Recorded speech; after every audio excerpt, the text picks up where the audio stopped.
Come on, get out of there.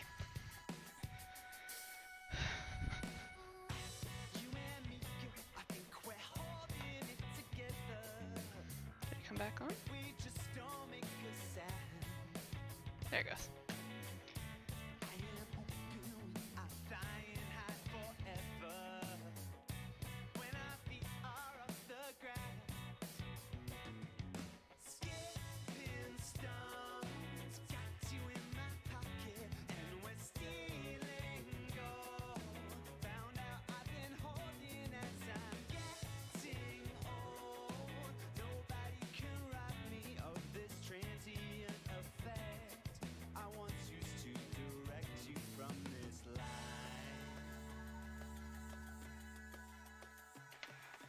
Forgot my glasses. God damn it.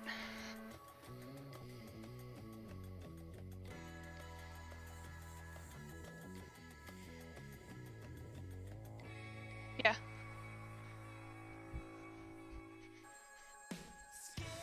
There we go.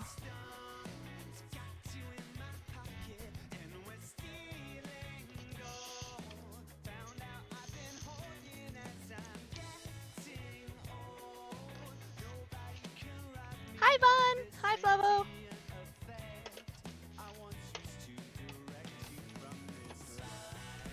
Edric, get out of here.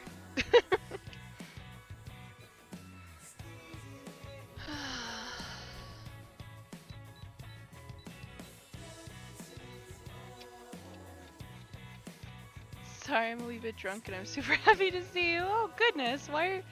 Well, I guess it is the weekend. Oh, I almost forgot this part.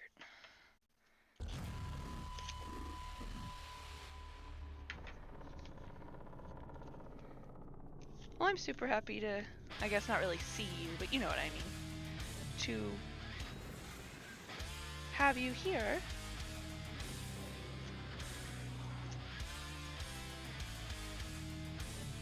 And I always appreciate drunk people as so long as they are the happy kinds. The angry kind scare me.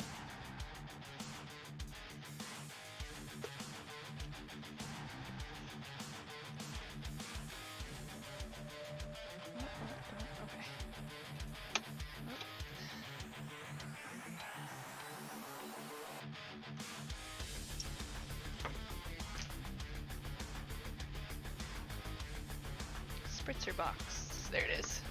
Good lord. Because we set up for mutual funds yesterday, we're moving to Italy. Oh, it's congratulations! And I'm working on getting my migraine settled, so I'm incredibly happy because of that. Husbandarian bought me a 6-pack of my favorite beer. Ah! But it is cause for celebration. You're moving to Italy! That's awesome! Congratulations! I knew you were like so like anxiety about, or you were having anxieties about hearing about that. So congrats! Huh. I shake that? I'm on the floor.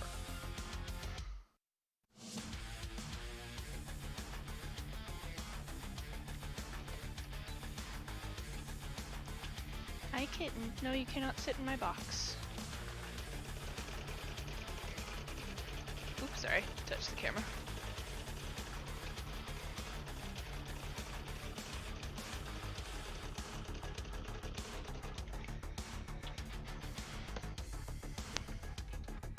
For 4 years! Oh my goodness, you're gonna have to learn Italian! Well, I mean, if you ever want to go off of base, of course.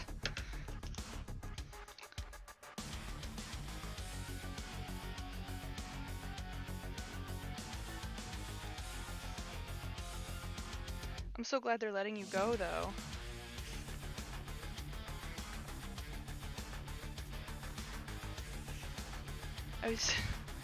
As long as you come back.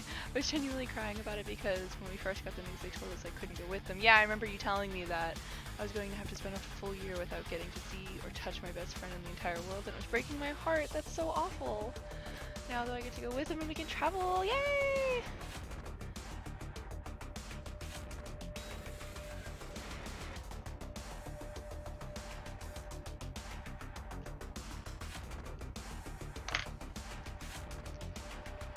That's so exciting. I'm so glad you got that good news.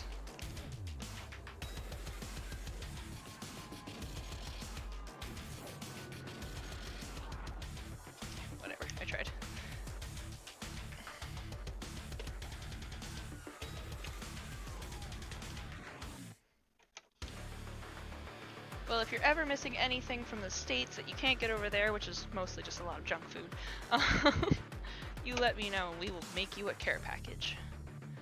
How are you guys doing tonight? Not too bad. I was supposed to stream much earlier today and I just kept putting it off, so I just decided I wasn't going to do it because I just didn't feel like it. Where's the thing I was working on? Here it is.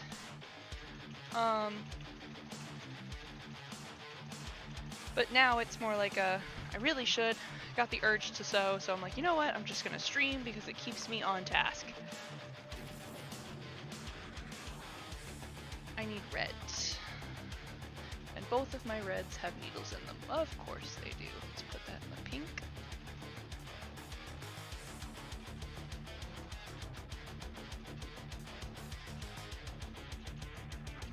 I'm always terrified when stuff like this doesn't stick. It seems to be sewing though.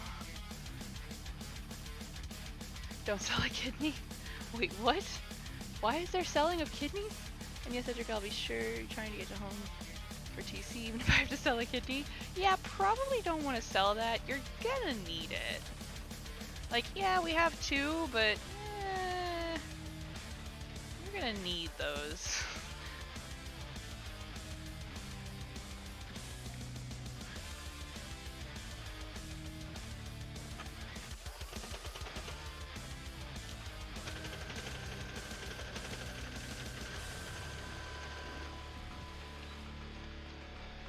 Can't work when we're in Italy, so without a viable source of income is going to be hard. Understandable, but you can do things online.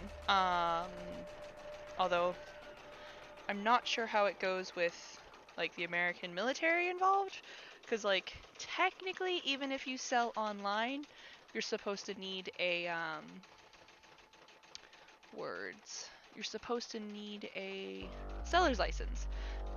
Which is obviously state specific, and if you're not in the States, I'm not too sure how that works.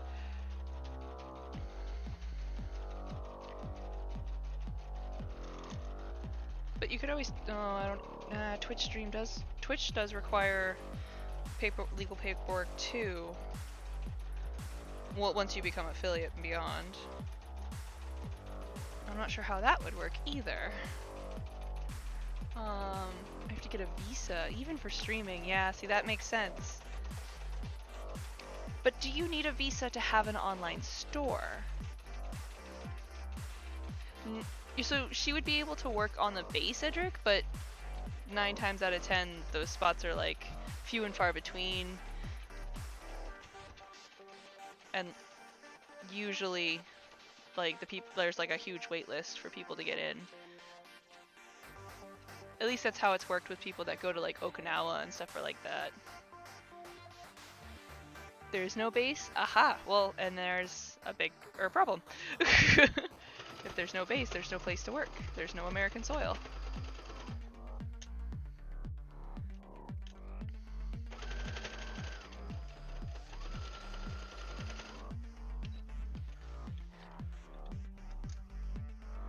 Yeah, so Flavo, like, you're in Poland, so I don't know how it would work for you, but since Twitch is, I have no idea about,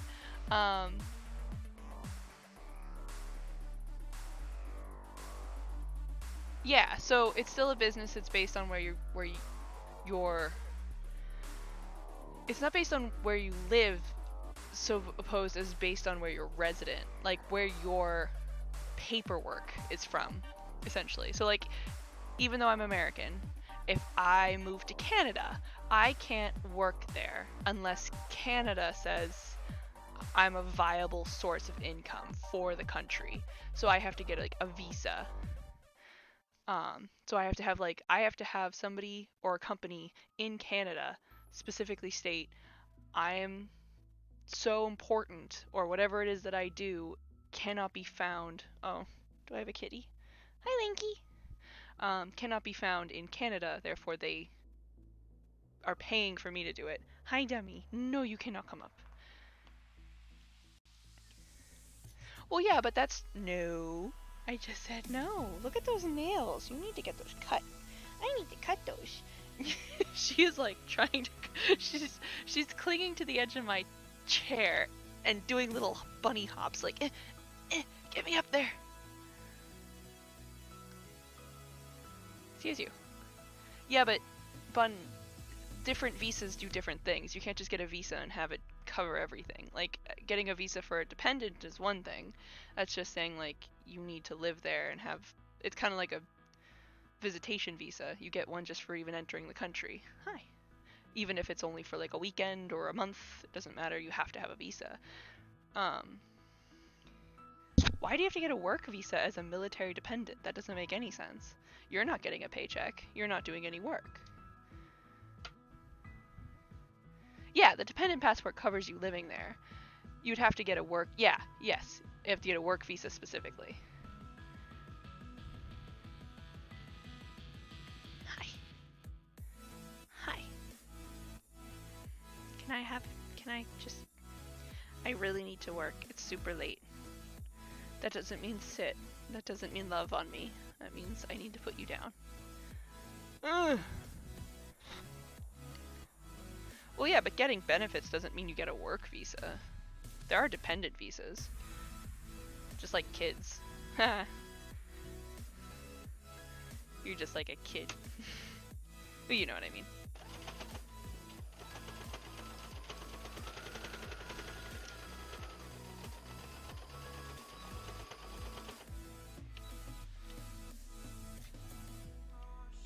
What?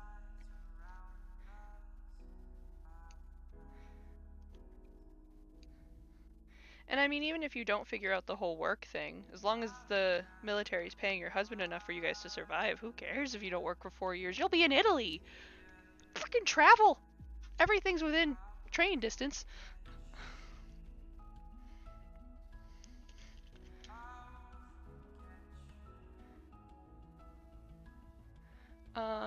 It was explained to me, but it didn't make a lot of sense.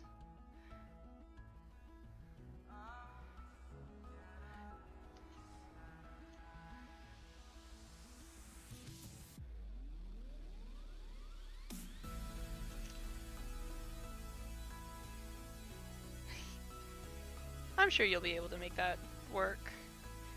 Even if we have to start a little GoFundMe to get you over here. As long as we book it early enough. Oh, and you now can probably go to the TC that's going to be in London. It'll be a lot easier. It's only a train ride away.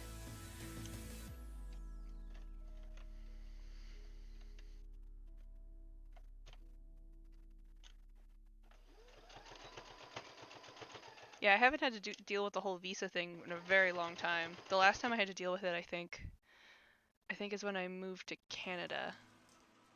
Give me a pen. And I was technically a dependent, so.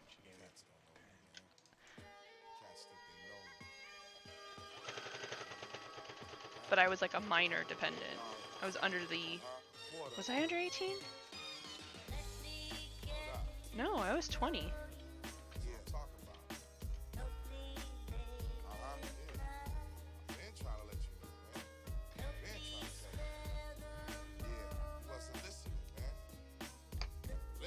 My friend Chris said I could come stay with him in the UK for a week prior, and he'd take me to the airport with him and help me get everything settled for the trip to the States.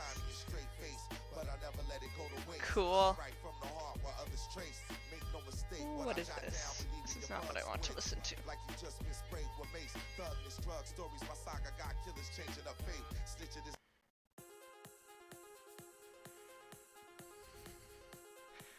I just have to pay for my flights and my portion of the Airbnb.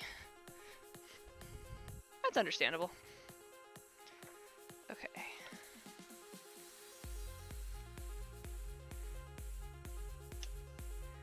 Perfect. So now I want to sew those to the front. I think this is the front. Why, indeed they are.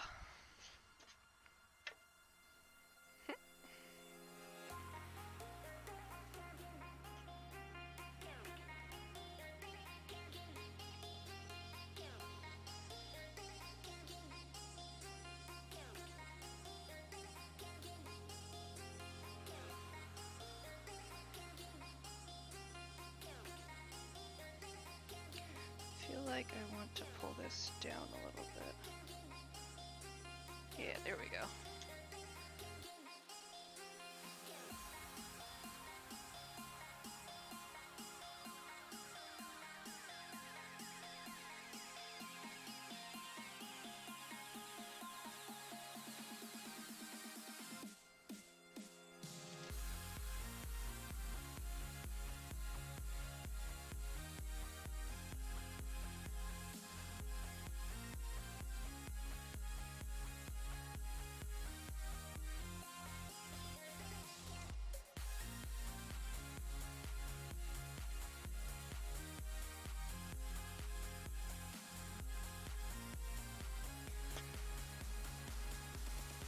Okay.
Flabo tonight? Oh, Robin, I listened to a band called Odessa and thought of you.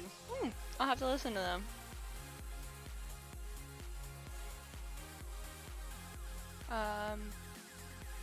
Yeah, go make food, Flabo. Like, don't forget to eat. Eating is very important and very good. I actually just finished making some really good soup. Well, I do it in the slow cooker because I ain't touching no oven or stove. Those things terrify me. That's good enough, I guess. So now I have to wait till I switch to black before I can sew the rest.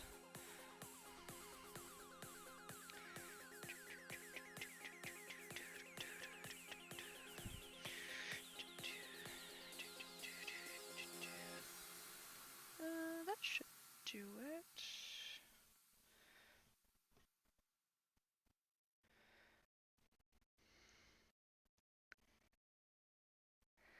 Let me put pins to make sure it even matches first.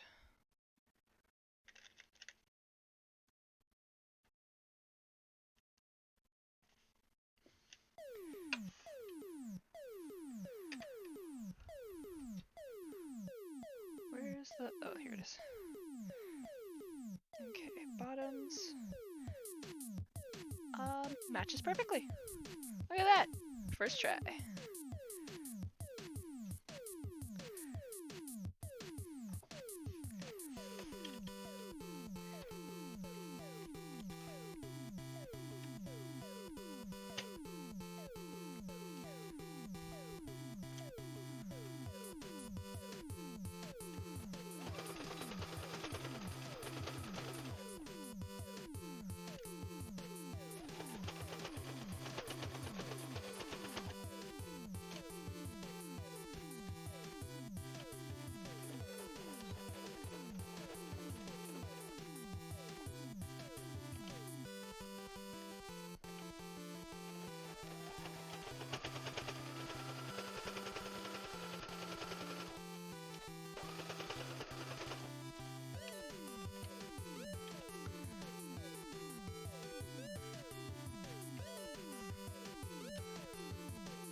was Catbug.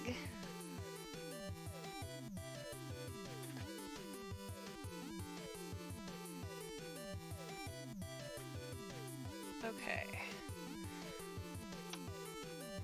Be right back, gotta go let the puppers out. Of course. I have a full plate, oh Jesus. Full plate of Christmas gingerbread cookies. Oh, I hate gingerbread.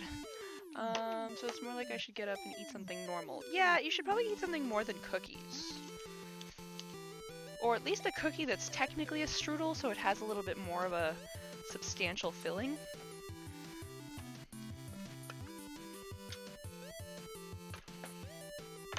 Okay, I don't need this here anymore. I don't think I need this. I don't even know what that is. I've got one more on this one.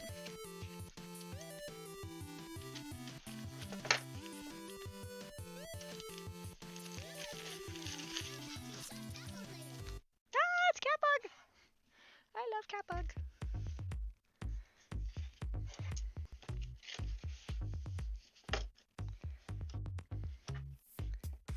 It's funny because I can feel myself burning out. Well, it's not funny, I should say. It's ironic. I can feel myself burning out from just doing like order after order after order and just never finding the end.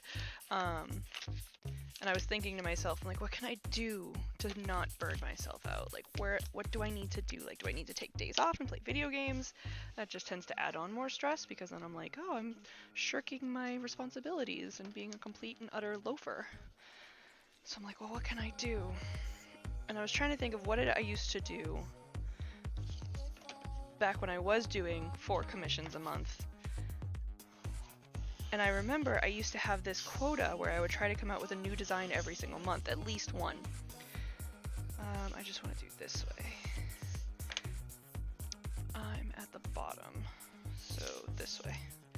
So I was like, okay, so is that something that I can get back onto? Because I've got a bunch of designs that I really want to do, and I haven't done them.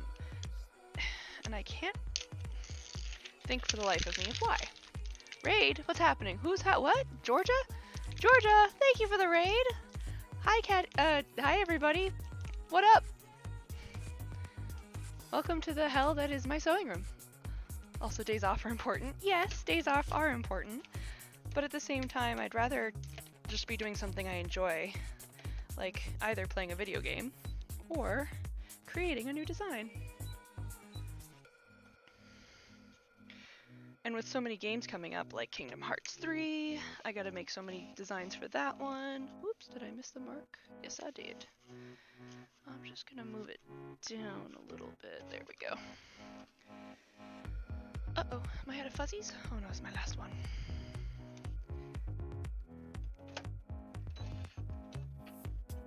Just gonna hold it down in place. Thank you, Georgia. Thank you for the raid. Oh, don't hit my fingers.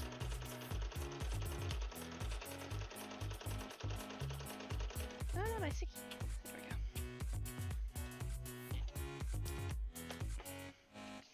Oh, I should probably lift that up.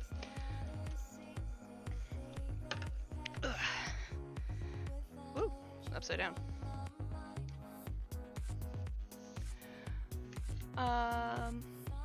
Aw, thank you. I'm a moon. Hi, Cantina Cat. I have never played even a single installment of Kingdom Hearts. I won't kill you. I can admit that back in the day, it was a very, what's the word I'm looking for? Niche? Like, a very focused game. Like, you had to be into Final Fantasy and Disney to want to pick it up back then. And like, this is back before the internet, like this is back when the internet was like a little baby and nobody really like talked about stuff like this or went to the internet to find reviews for this kind of stuff. I'll admit the only reason I picked it up was because Square, well, at the time Squaresoft, not Square Enix, at the time Squaresoft, the company, had put their name on it, so therefore I was like, whatever they make, I love. So I picked up Kingdom Hearts 1, and I remember I was in high school. Things happened. What happened? I got cheer. Oh, thank you for the 50 cheer.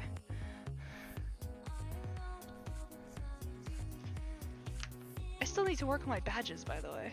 But I picked it up and I remember skipping school because the first night I had it, I was just so into the storyline that I started it like right after dinner and played all the way through like the night into the morning.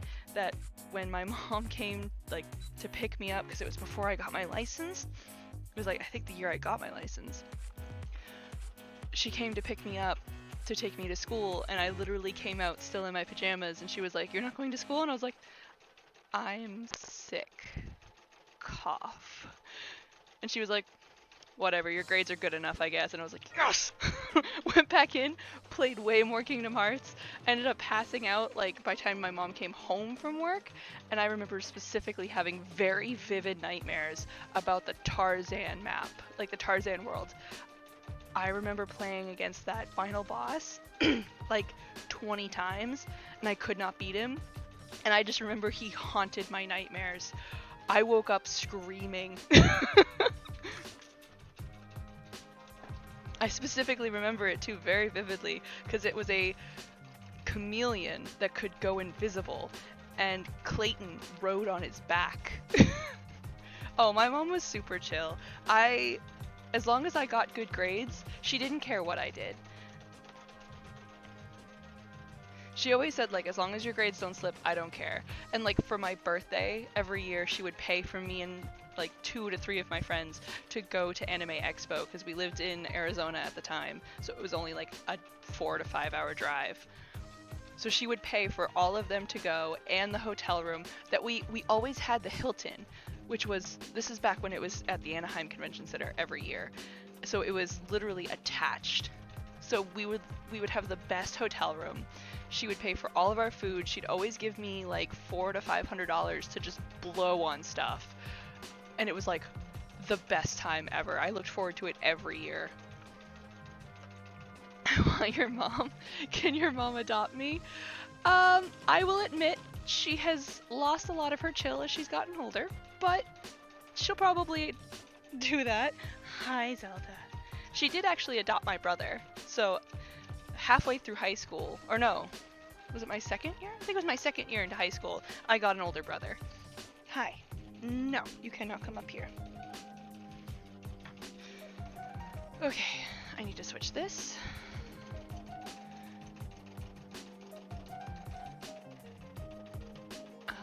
Where's my black thread? There it is.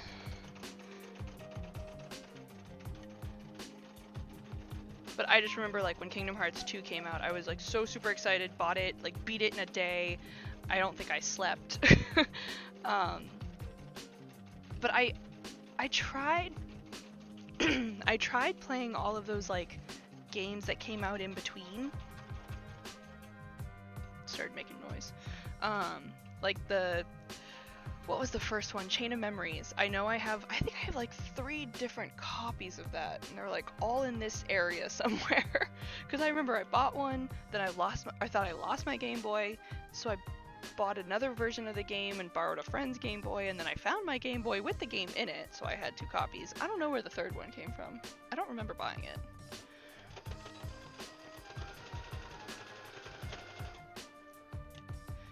But I never got through that game. I couldn't. And then, what was the next one? There was a couple that came out, and I tried. I couldn't get through them, like these middle games. I ended up just saying screw it and watching YouTube videos of like recaps of like, what have we missed in the storyline?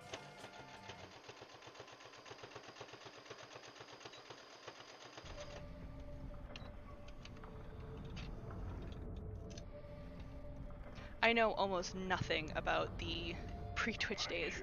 Yes, exactly. Or at least like before I knew what Twitch was days. Make sure they're all dead before you leave. And like I remember very little about all of those middle games. Like I don't know really much anything about the Organization 13 except for what was in Kingdom Hearts 2. So like I know Roxas and Axel. And I remember Zanhort? No. Zen something. Crap, I can't even remember the name of the leader. I remember there was one guy that could turn into a wolf. I remember there was only one girl that had electric abilities that looked like a guy.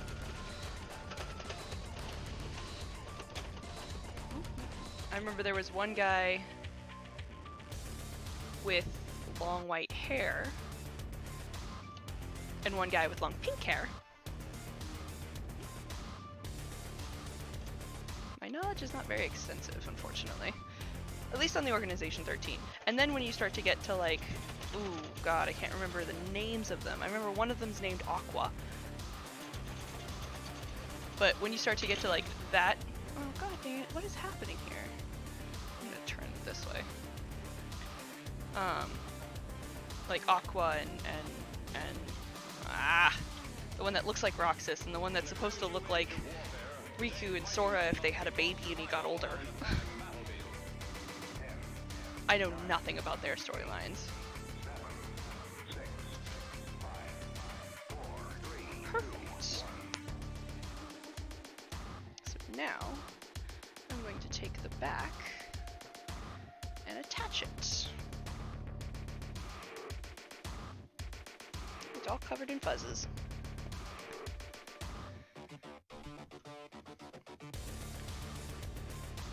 But I really want to make 3 hoodies at the very least.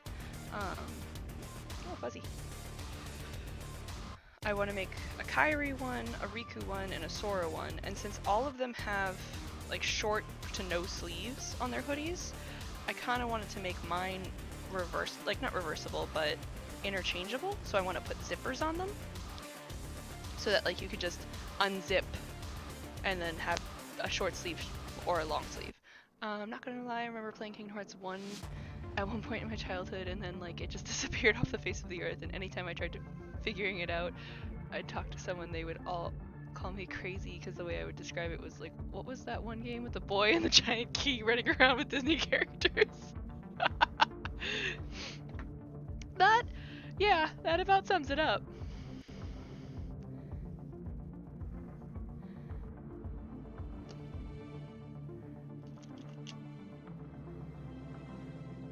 Well, that's okay. That's like me trying to explain to people. I was trying to remember Final Fantasy VII? Yeah. Everybody may call me blasphemous for this, but I didn't play 7. I played 7, like, I started it and then got bored. I played 8 and 9. I didn't play 10. I watched my cousin play 10. But trying to explain to people that game, I was like, that game with the really blocky graphics, that, you know, a girl was selling flowers and then she got stabbed. Everybody's like, what? That's all I remembered.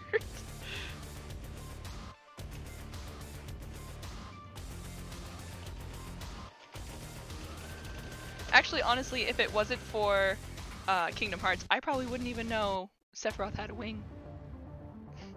The only reason I do know is because Sephiroth in Kingdom Hearts has one wing, and so does Cloud. Hi, kitten. Oh my goodness, you were like trying to get up here so hard. I just had you up here. I thought I made up Spyro in my head for the longest time. Oh my god, I loved Spyro as a kid. It was like the first time I ever got my sister to play a video game. Hi. What? Oh my goodness, what? I need to sew. I have things? Alright, well I'm just gonna keep doing my thing then.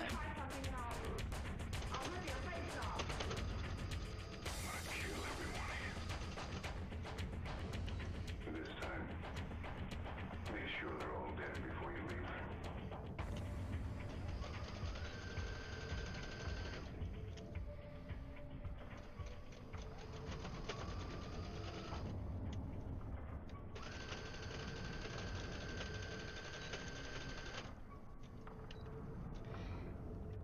Yeah, this is Zelda. I really should have named her Midna, but technically her name was picked out before I met her. Huh, yes. 'Cause I already loved your brother, and I was like, I need him, and he is a Link. And did you cut your ear? No. You did. How did that happen? Oh my goodness, it's all the way through. Stop! Stop! Stop moving! Stop! Stop! Stop! Stop! I want to see. Oh my goodness! You and your... Yeah, it looks like it's starting to scab already. You can come in here. I apparently have to take my cat to be inspected by my husband, who's too terrified to come on camp.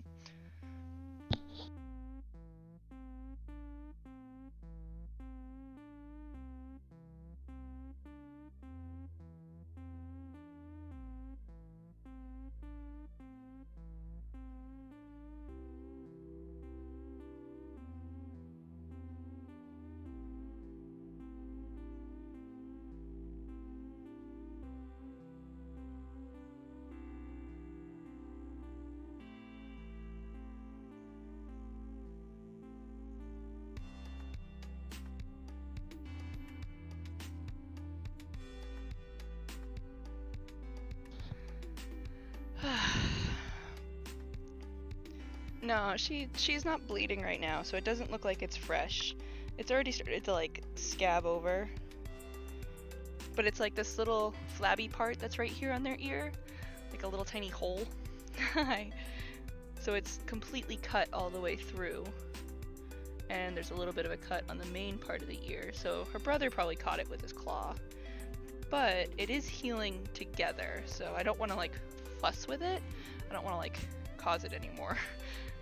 Yes, I know, you're just so happy. You're like, yes, I'm getting all of this attention. What? Where are you going? No, those are toys for mommy. Those aren't toys for you. Yeah, she always wants up. Like, she always has to be the center of attention. Can I help you? I'm gonna try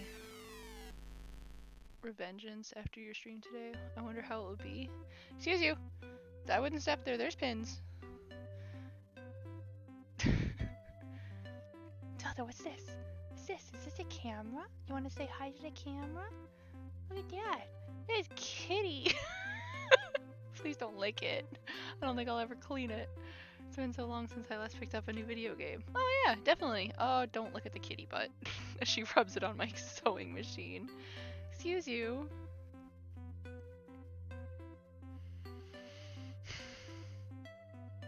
This is why everything I make is covered in cat hair, by the way. Yes, I love you too. Ha! She's just gonna lay here and purr. Okay. I love you. You have to go on the floor now, okay? Go use one of your, like, 18 beds or something.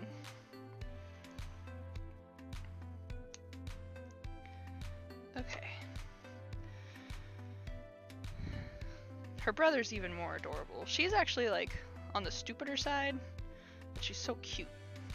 Her brother is just, he knows he's adorable and he uses it.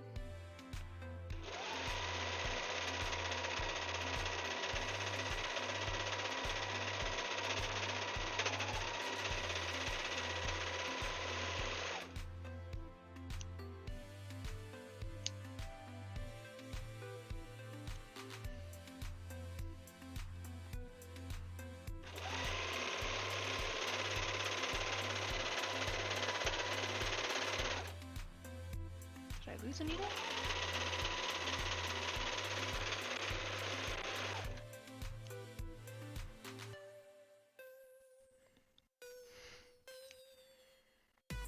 Okay.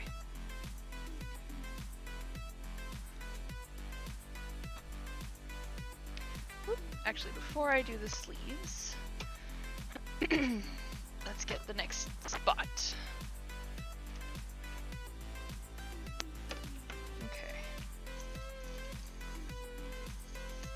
So this one's done.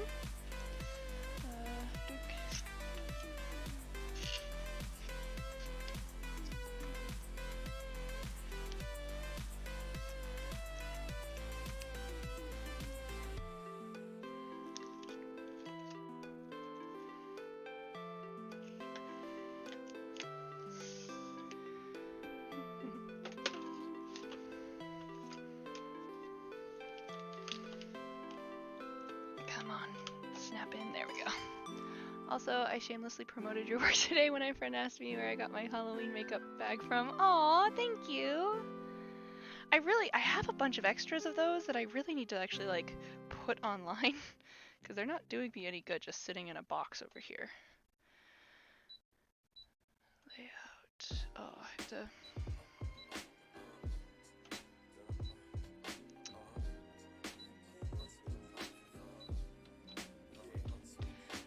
But I don't want to put them on Etsy because I just hate Etsy and how they're stealing everything. It takes so much out of like the percentage, especially if you're doing small sales. It's like all of my profit region. Woo. Profit margin. There we go. That's the word I was looking for. I thought I already said no to this one.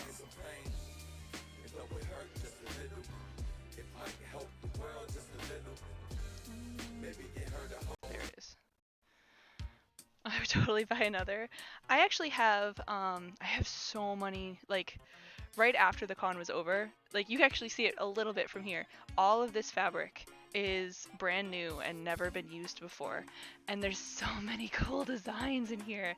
I've got I can't really take them out easily. I can take out a couple of them, like this one, which is all little Disney characters in a Tsum Tsum form, which I'm not big on Disney Tsum Tsums, but people will probably want them. Oh, here, these ones, I've got a whole line planned. If I can get this out, not knock everything over. Come on. Almost. Working my way. Aha!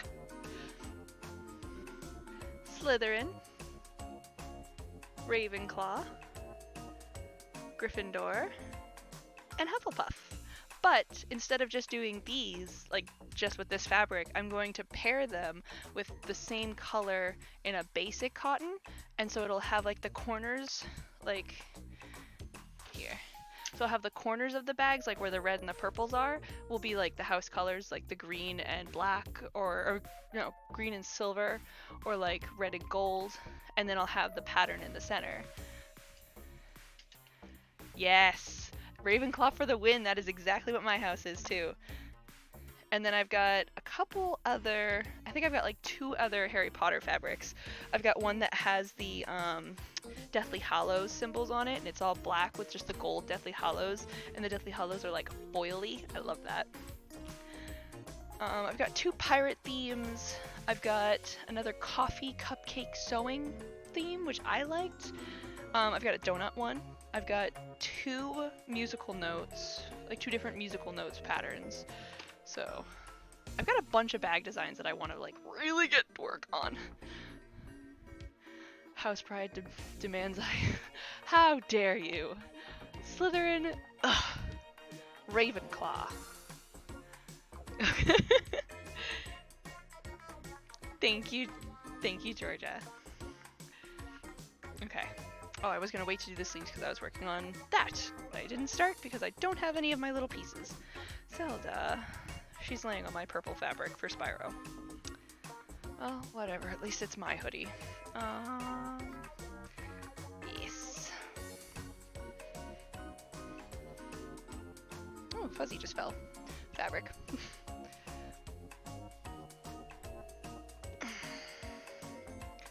Let's see. I think it only needs to be about this big.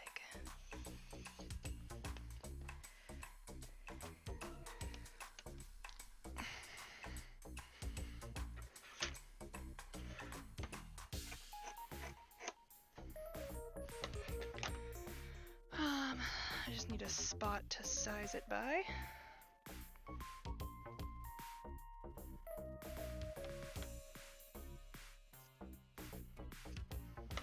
Perfect.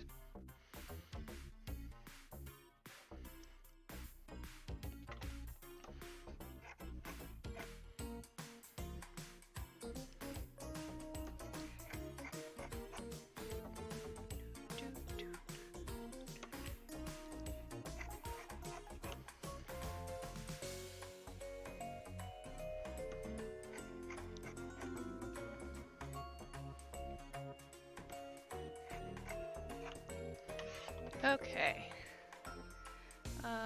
Actually, I'm gonna have this one sew the normal circle first, just to make sure I get this in the right spot. Oh, fuzzies! Ah! Road fabric.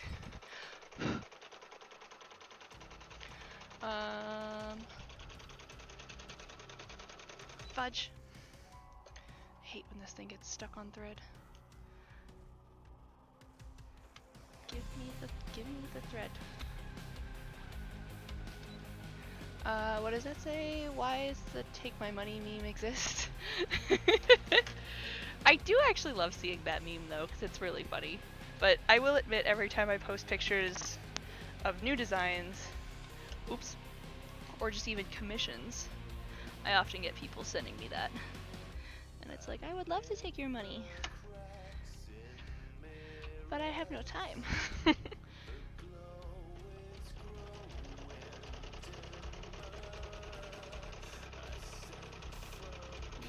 please tell me I made that. Oh, just ever so barely.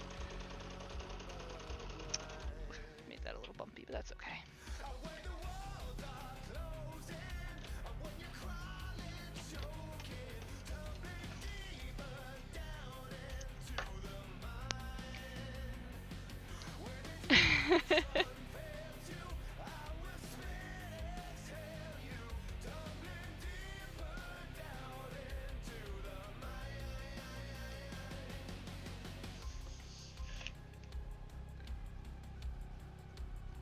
It's actually really interesting because before, when I was trying to get my stream up and running, my computer takes a little bit to get the cameras like all situated.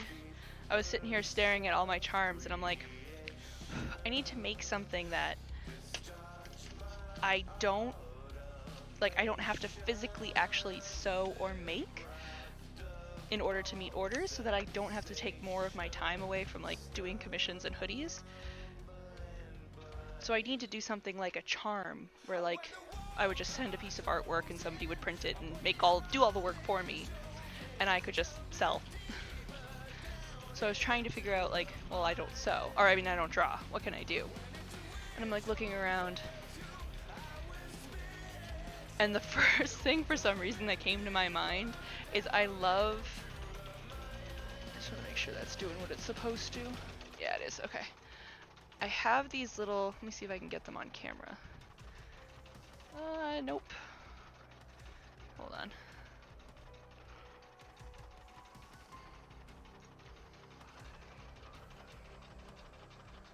No, come back to me. No. I have these little charms that I got from a seller, like somebody who makes YouTube videos, like of how to make these charms, and she sells them very rarely. And I've always loved these things. And so I have like a whole bunch of them from her.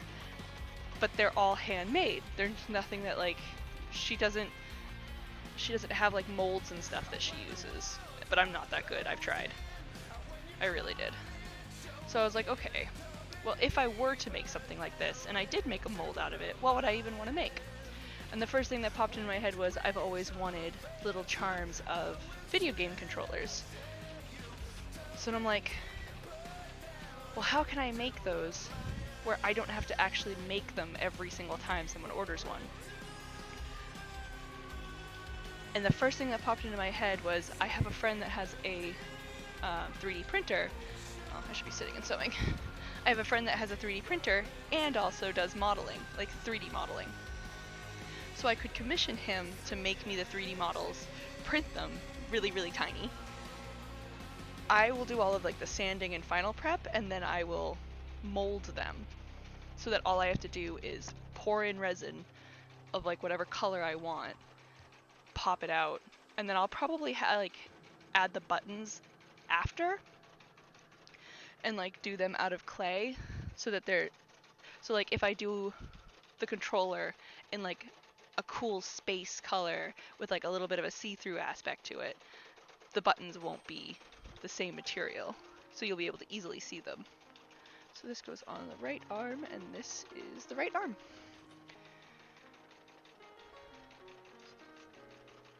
So yeah, Thunderbird? What?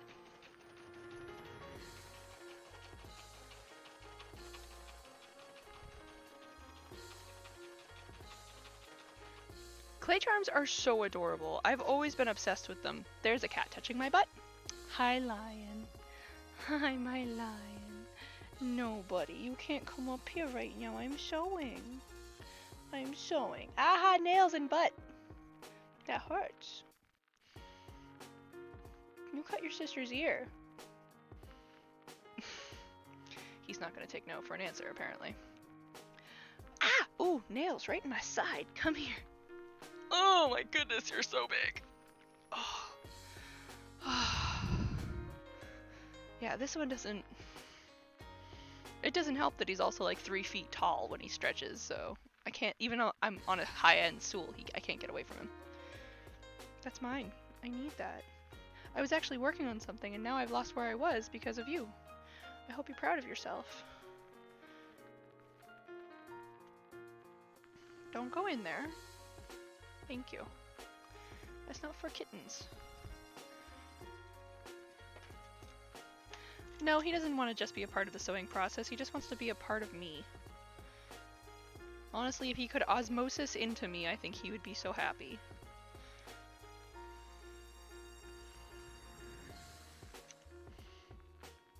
Oh goodness, you have eye boogies. I don't touch you for a day and this is what happens? Oh, do I have any scrap fabric? I got fuzzy scrap fabric. I guess I can just do this. Okay. Come here. Oh, I know. Oh, so happy. Give me those eyeballs. Give me. Let me see. Hey, hey, hey, hey. Look up, up, up, up, up.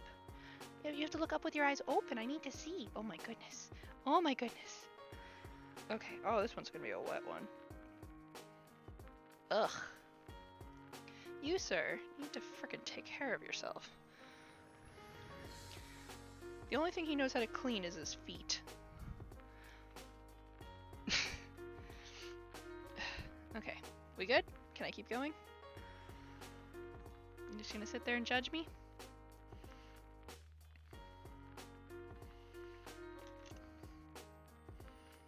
Hi, buddy.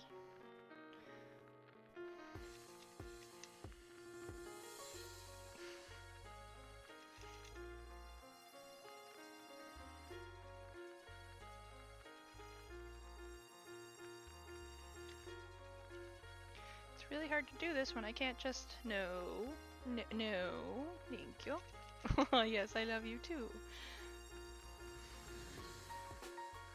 More like sticks head into like any fold of fabric that he can get his head into. He loves to burrow.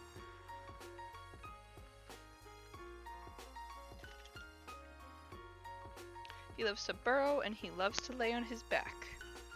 You're so very uncat-like. You're practically a dog.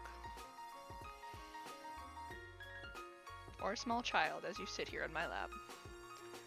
Okay. Well, I have kids. I can just have cats.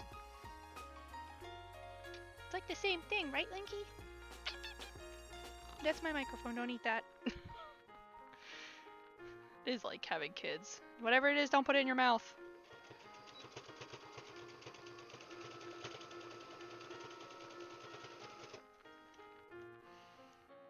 Gosh, if I wasn't allergic to cats, I would get a kitten. I'm actually mildly allergic. I did not know this. I don't know if it's like something that I grew over time, because I've never really had issues, but we have an older cat that used to like, or still likes to, and I can't allow her to, sleep on, sleep on the pillow behind my pillow, because I have 2 pillows. So she would get fur. I never thought I'd ever hear MGMT again, but guess who popped up on the Yo Gabba Gabba Spotify station yesterday? That's weird. So she would cover my pillow in her fur. Excuse you. And my eyes were like super scratchy and super red all the time. And I was at the eye doctor's like getting a new prescription and they were like, do you have pets? And I was like, yeah, I have 3 cats. And she goes, have you ever been allergic? And I was like, no, not that I know of. And she goes, well, you are. So I had these like bumps growing under my eyelids that was a sign of allergic reaction and was causing like the dryness and itchiness. And I was like, oh, uh-oh, I'm not getting rid of my cats. And she was like, no, you don't have to. She's like, all you have to do is just, you know, don't touch your eyes.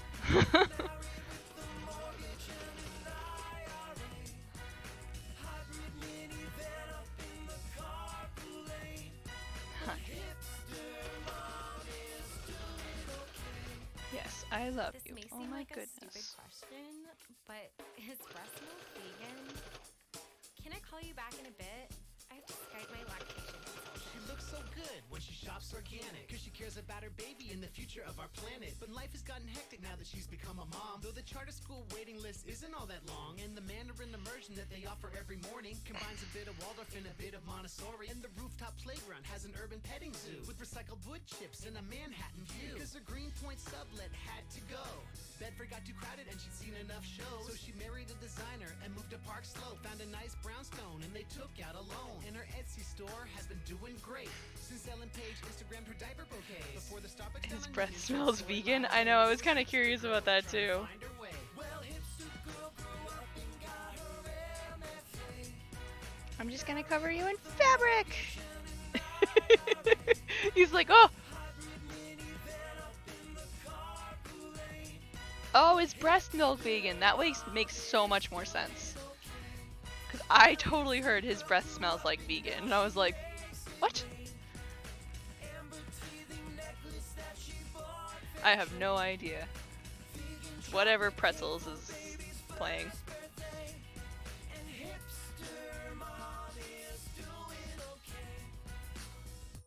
Did you hear Jessica had an elective epidural? It's like she doesn't even care about the health of her newborn. How basic.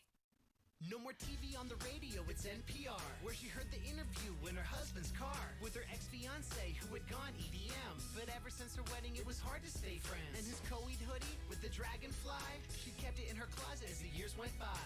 Who's cried a night about? Asked Terry Gross. A girl I knew in Brooklyn, we were once very close. Well, hipster girl grew up and got her MFA.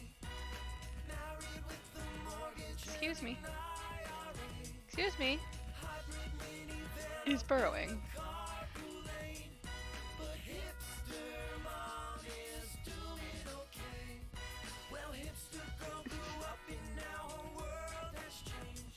Excuse you.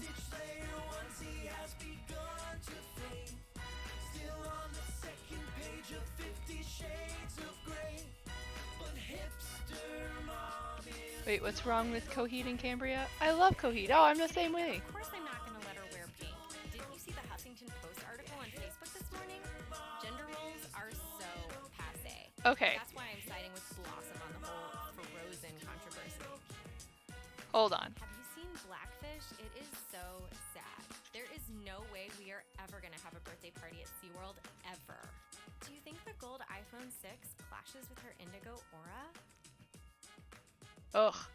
So, the really thing that pisses me off is when she said, of course I'm not going to let her wear pink. If a girl or a boy wants to wear pink, let them wear pink. The whole idea of getting rid of the gender norms is to not force the girl into pink. Can you stop touching the fabric for like 5 seconds?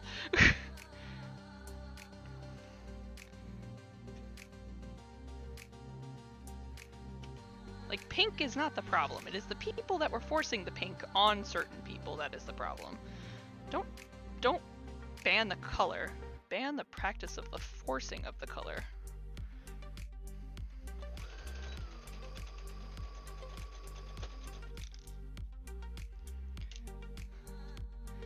You don't get a say about what someone else wears.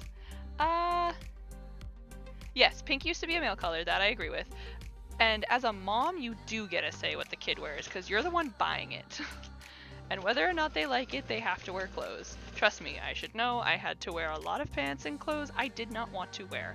Specifically, hand-me-down... You got a twitching problem? Hand-me-down dresses from my sister that were made of wool, and I am allergic to wool. So I used to get all red and itchy, and we had no idea why, only for me to find out at 20, I was allergic to wool. So yes, you can 100% make your kids wear whatever the hell you want. They will have no choice. But you should not choose based on color or gender norms. You should just let them wear whatever they want. So if they want to wear pink, go nuts. Ooh, pen. I'm allergic to wool too. So, fun thing I haven't figured out yet is somebody mentioned to me that most people aren't actually allergic to wool. They're allergic to the dyes that have to be used on wool, because certain dyes have to be used because it's an organic material. It comes from a living thing. It's not plastic like what I'm touching.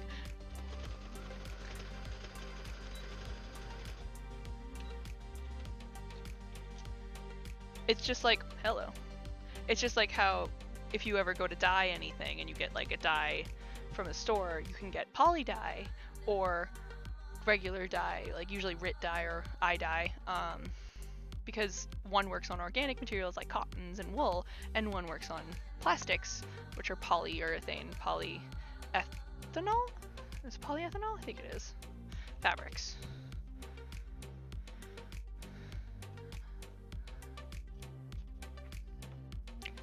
They did a scratch test thingy on me because the hives, it was breaking me out. It was setting off my asthma. Oh, that's awful.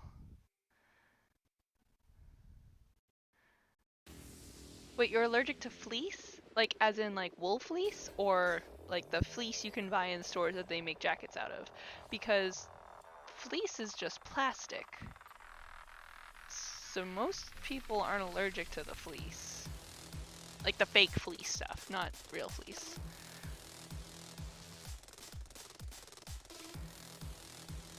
Since I have control over my wardrobe, it's been 95% black.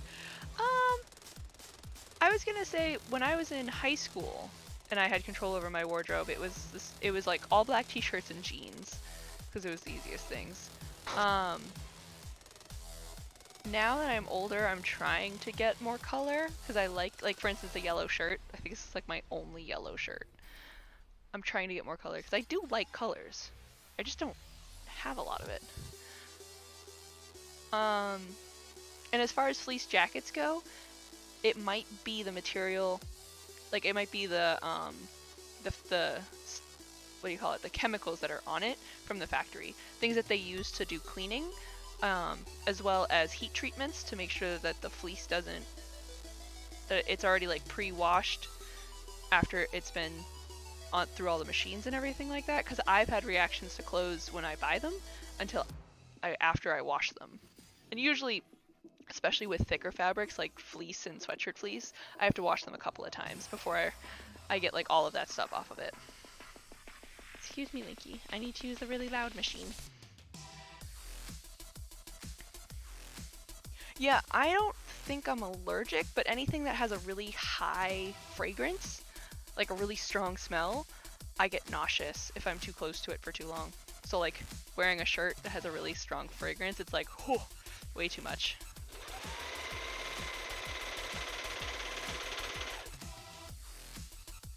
Or like doing my sheets, I can't sleep. I'll literally get so sick I go to the bathroom to throw up. Huh. Huh. Yeah? Am I using the loud machine?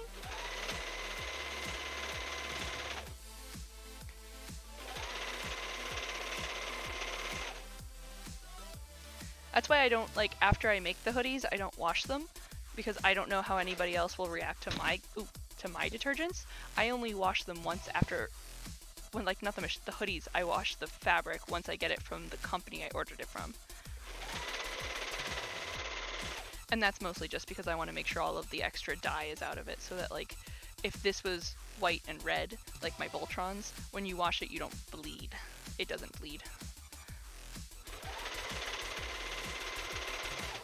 Wow, Tide seems to be a common thing to be allergic to.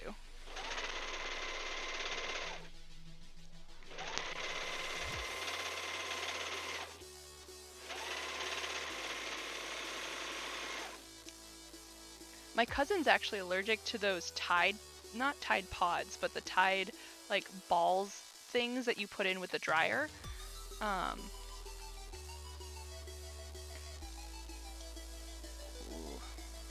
Yeah. She's actually allergic to those. Did I miss? Oh, here it is. No, that's fine. Yeah. Hi, Lion. Can I help you? Where's the other sleeve? Here it is. Lion. Who's a lion? You. The lint balls. Yeah, like the big one. but it was made by Tide, so it would like release fragrance.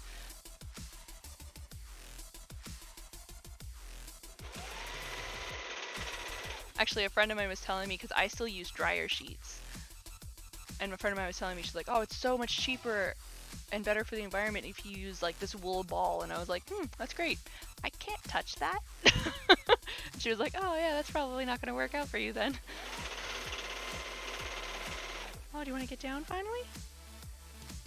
Yes? No? No, he sits right back up. I need some more nerdy hoodies, but that ain't happening until I have no real earnings.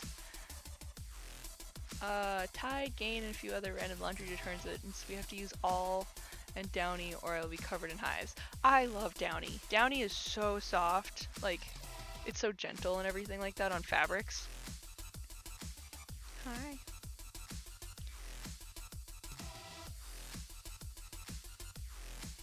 I'm never gonna get my lap back. But he's so pretty. Look at him. He's like majestically looking to the side.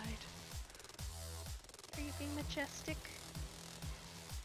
Are you being a majestic kitten? He likes to think he looks deep in thought, but he's really probably just staring off into nothingness.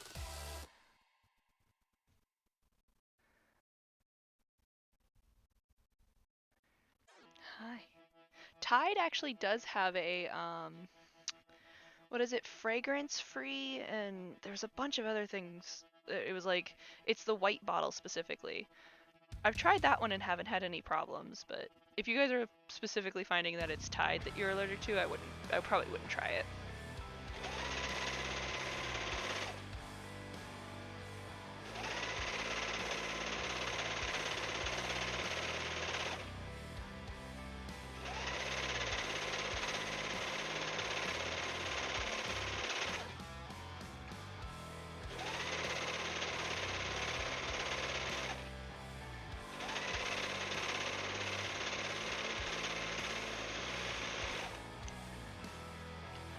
Tide Free and Clear. Yeah, that's the one. It's the normal Tide that does me. So I need to really compare the ingredients in the two and find out what... Yeah, that makes sense. Yeah, so the Tide Free and Clear, that's what I was using because I got coupons for it at Target, and every single time I went back to get like more detergent, it was always on sale. Hi, Jokey-holic. Juki? Jokey? Juki? I'm just gonna call you Holic.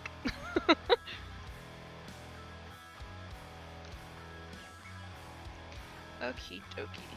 Now to attach the sleeve to itself.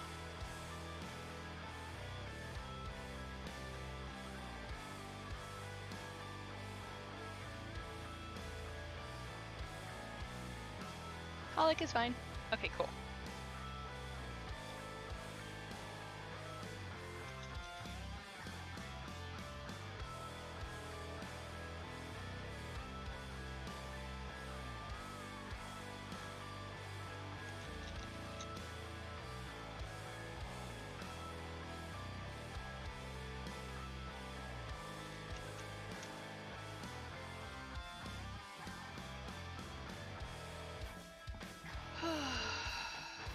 I might actually be able to finish this if I stay up late, which I think I'm alright with. I slept in pretty late.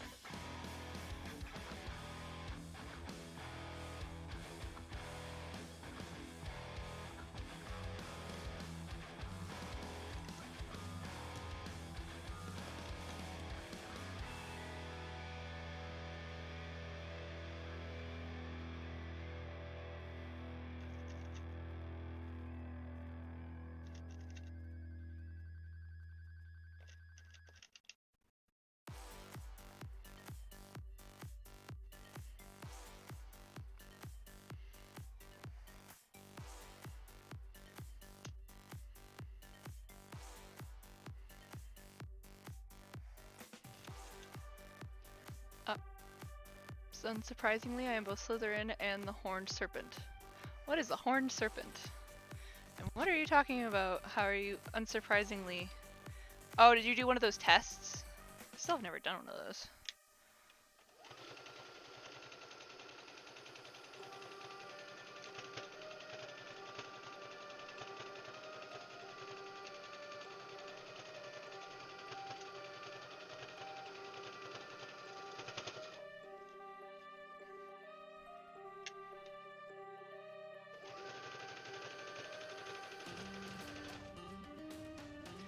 totally not falling asleep. Bye, Moon. Keep doing your fab work. Thank you, Georgia. Thanks for the raid. Thanks for stopping by. Didn't you do the Pottermore test? No. I did not know there was Pottermore tests.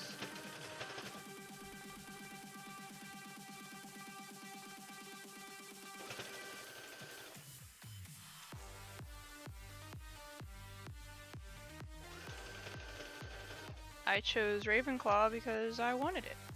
And because I'm probably the most... It's probably the most likely answer. How else did you get sorted into your house? House? My house?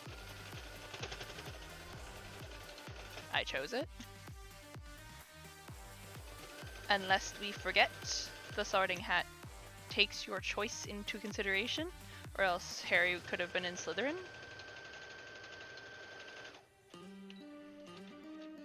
Or would have been in Slytherin, I should say.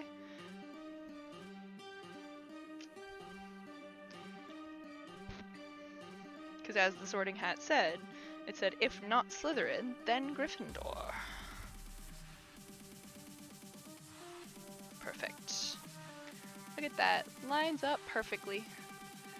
Before I leave, but she's a Hufflepuff. Me? I'm not a Hufflepuff. If anything, it's probably going to be Gryffindor. I unfortunately have absolutely no fear when it comes to my friends.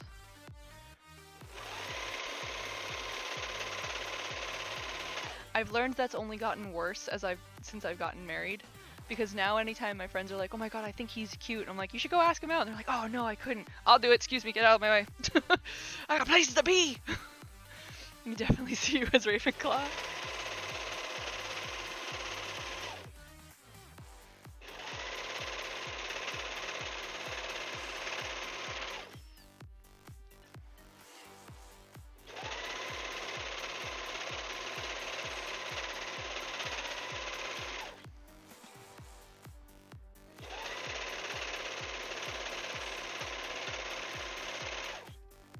Yeah, see, Ravenclaw just sits with me better. Like, aside from the book smarts part of it all, it's also like having all of the information before doing anything, looking at things logically rather than emotionally.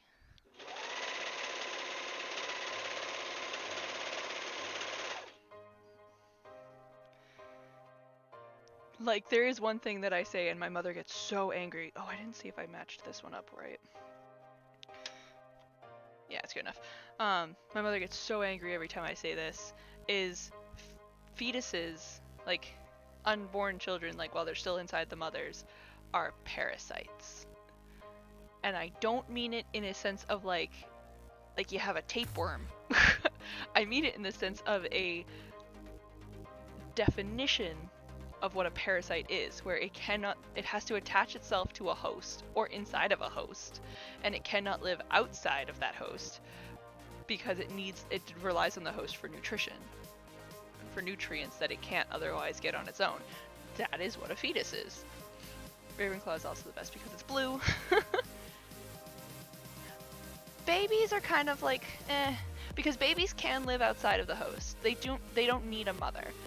Orphans and babies that are dropped off at orphanages and hospitals and things like that are proof. Yeah, exactly. The definition of a parasite defines a fetus. Babies, once they're actually physically born and outside of the host, they're no longer a parasite because they can survive without the host. But if a pregnant woman died, the baby would die with it. Almost 9 times out of 10, depending on the stage, of course, that she's at, and at what rate is she able to get to a surgeon that's able to get the baby out, if it's able to survive outside of the host at that time, and what did she die from.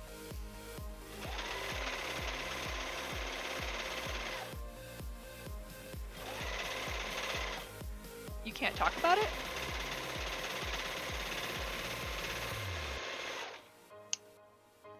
It's cool. My mom gets angry with me for saying the same thing, so we just don't talk about it. Yep. And I'm not trying to say it in a sense of like, oh, babies are awful, why would anybody ever have them? I never mean it that way. Mamas do have fetuses that bring horrible problems. Yes, that is also true. Like, there are times where the fetus can actually endanger the mom's life. 100% true. There are times that the mother's, like, actions are endangering the fetus's continuation. But there's, like, all different kinds of cases. I just look at it as a... Why is that string coming out? I look at it from, like, a clearly logical, technical side. Yes, it's not negative. It's not meant to be negative. I'm not trying to say you're like having a baby as like having a tapeworm. It's like saying what was another thing? There's something else that I would say all the time that had a lot of negative. Oh, I forgot to cut this. Had a lot of negative, like, reciprocation that people would get. They were like, oh, that's like because the word has been used currently more often and not for negative purposes, and I can't remember what it was now. But it's like, if you look at the actual definition of a word, that is not what it means.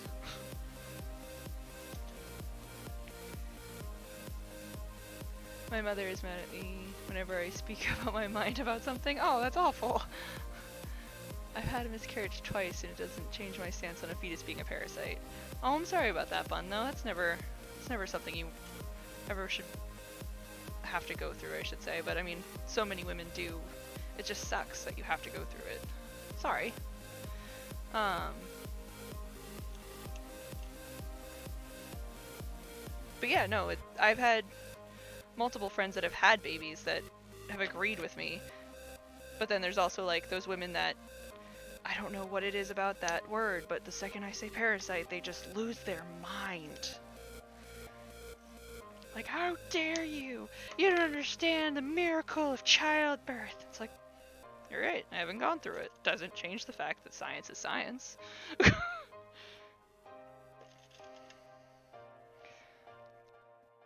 Life happens, I went through therapy for it. Therapy always can help. I can talk about it now without it upsetting me, or I wouldn't have brought it up, but thank you for the empathy. Of course. I can sympathize? Yeah, that's the right word. I can sympathize with your situation, because there is definitely, like, every woman has, what's the word I'm looking for? Expectations, I think is the right word. Every woman feels like they have these expectations to go on and have kids. And like my mother always pushed that fact with me. She was always like, oh, you'll never understand until you have kids of your own. Oh crap, I dropped pin. Oh, pin. Oh, there it is. And like my dream has always been to adopt because I saw how much it changed my brother's life. For the better, I should say. Because his birth mother was a horrible human being who literally tried to sell him for drugs. Oh yeah. So like I saw how it changed his life, and I was like, wow, like if just adopting is all it takes to make you have a better life, like I want to do that for someone else. And my mother was always for it, because I mean she adopted my brother, she understood, but at the same time she was always like, but you're gonna have kids of your own, right? And I was like, well, the adopted kids will be mine. And she's like, no, it's different when you have your own. I was like, I don't think so. Like, why would it be any different?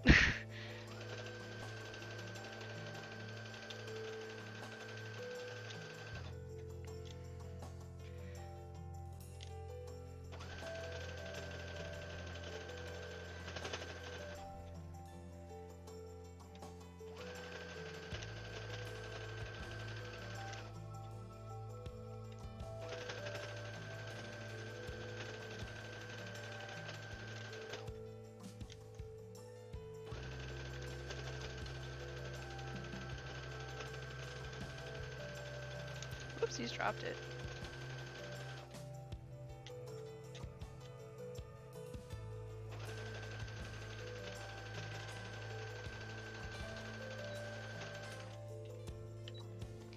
Adoption can do so much for so many people. It's such a huge thing. There's so many children in the world that needs to be adopted. It's not different, or at least I feel like it shouldn't be. Yes, that's exactly how I feel. It's like there's already so many kids in the world that need homes. Why bring another one into it when I could just take one out of the system? But, of course, this freaking country is freaking awful, And nobody cares about anybody unless they can make a buck off them. So adopting is like, adopting, by the time you finally finish with all the paperwork, takes multiple years and is the cost of a house. And it has to be upfront. There's no loans.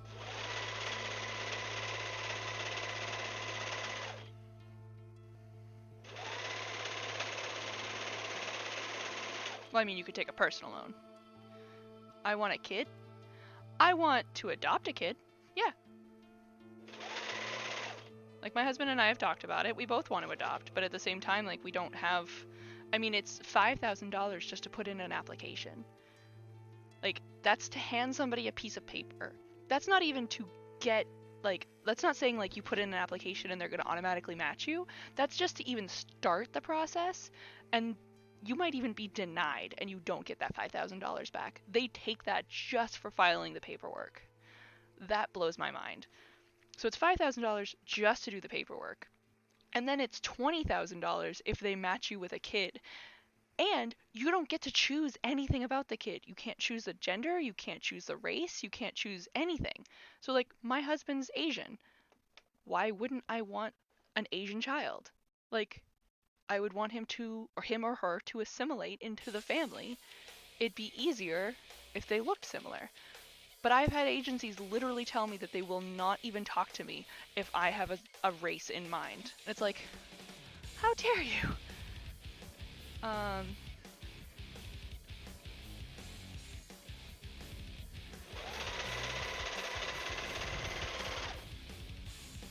Well, and that's another thing too, is like, if you want to adopt from overseas, it's a lot easier and can be a lot cheaper. But for instance, China has a 8-year minimum wait list. You have to be on the wait list for 8 years before you're even allowed to look at their normal, healthy children, is literally the term on the list. Unless you want to adopt a child that has a special need. And it's not like a special need like they're slow or like they need help with their like learning. It's always a special physical need, like they were born with a cleft, what is that called? A cleft upper roof. Where there's a hole in the upper part of your mouth, essentially. Where it would require like major surgery over and over, multiple surgeries to fix. And it's like, that's thousands of dollars. On top of adoption and fees and everything like that. Excuse me for not wanting to sign up for that. Cleft palate, thank you, that's what it was. Cleft lip. I don't know if it's, like, I've seen it where it's been, like, the whole lip as well, but yeah. The part that upsets me is that they don't even try to match kids with similar ethnic backgrounds to families that would know how to help them with some... Exactly! Like, I'm not saying I'm not going to adopt a child that isn't white. I'm saying that I want to adopt a child that would fit into an ethnic family already. That I understand being not ethnic, how you wouldn't fit. Like, I mean, you fit, but it would be so much easier. And for a child being adopted, they're already gone through hell. I don't want to add to it.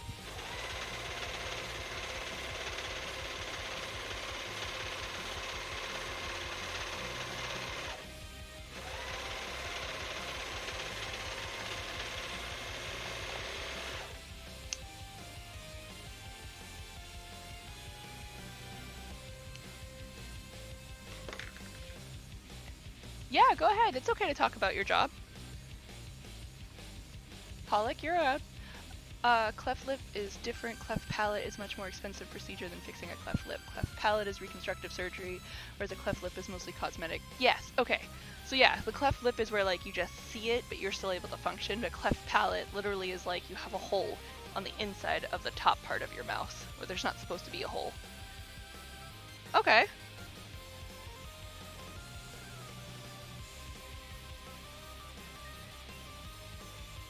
That's cool that you work with children with disabilities.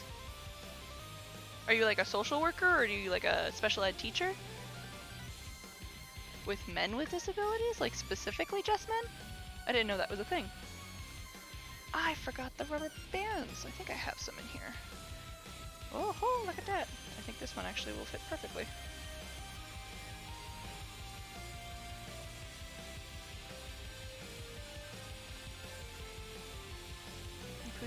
The two pieces of the roof never quite came together when they were still forming. Yeah, so that's what makes up a huge part of China's quote-unquote special needs children. And it was like, excuse me if I'm not going to like sign up for that kind of responsibility for my first child, especially.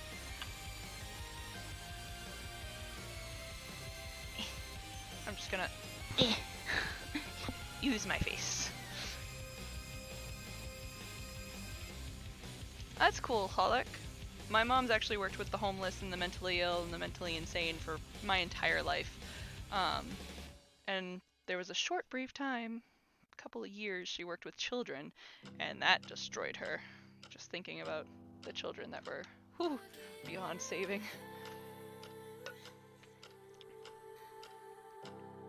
Oh yeah, Bun, I've heard about that, where the soft spot, like, never fully, like, your skull didn't, like, do the thing it was supposed to. That blows my mind.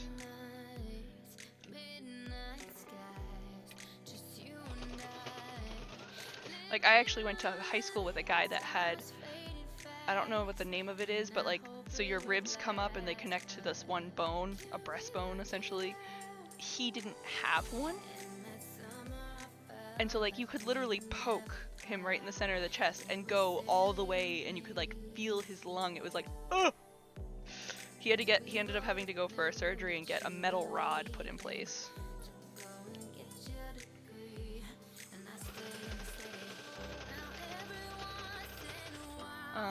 Mostly children on the spectrum. There are a few kids that aren't on the spectrum. So, like, autism and Asperger's and all that stuff.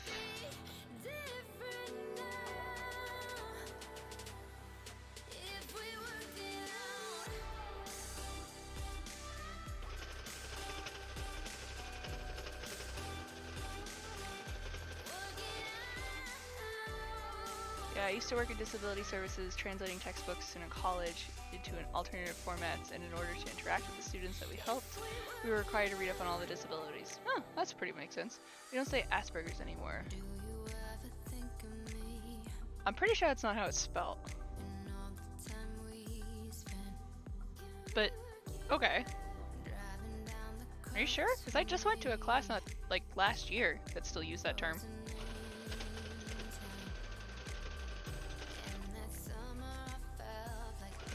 I mean, I know it's still called, like, the autism spectrum, but that's part of it.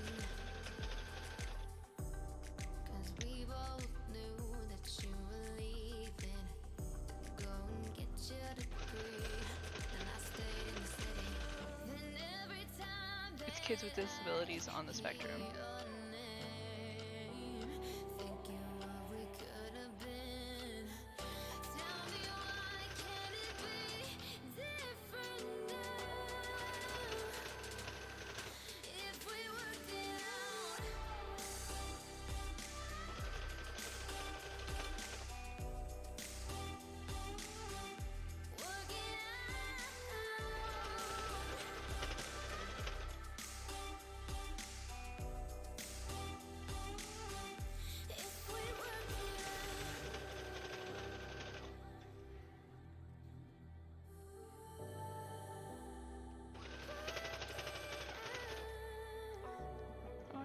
Yeah, it's okay. Asperger, thank you.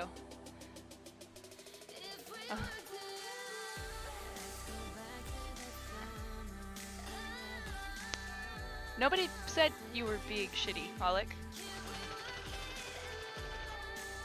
I was wondering if there was a reason behind the change in vernacular. Yeah, when I had to do a class for when I was at my last job because we had to be, what was it? We had to be trained in something, and I can't remember what it was. Because we were dealing with customer service, even though I was in QA. But I still took it because somebody in the dev team had to, and no one else volunteered.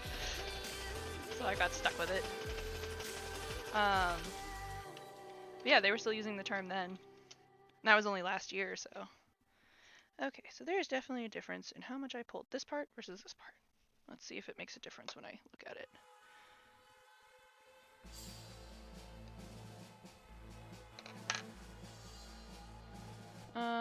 Just trying to give how it is now at school with children with disabilities. Yikes, you've been away from it for 9 years, bud?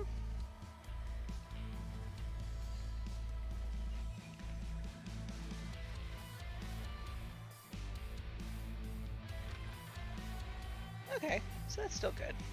Yeah. Let me just make sure it fits around the hips, because this is a medium, so it's the same size as the one I have. Oh yeah, that's perfect.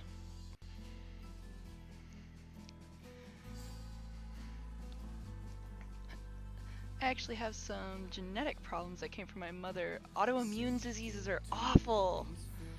Oh, those are the worst.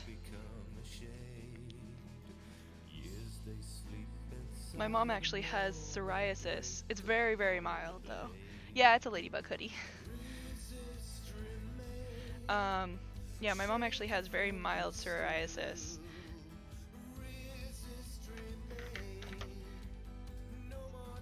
I'm like terrified that it's, I don't know if psoriasis is a genetic thing. Like if it's something I could inherit from her. So help me God if it is. That's the last thing I need. I'm still trying to get a hard diagnosis for autoimmune.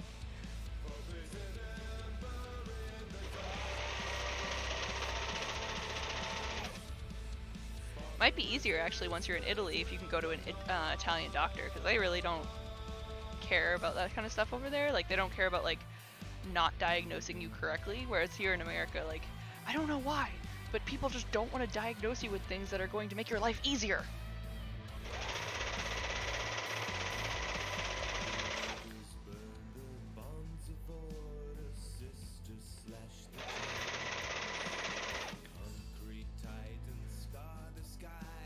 Lupus. Oh my god, lupus is awful. Or fibro especially?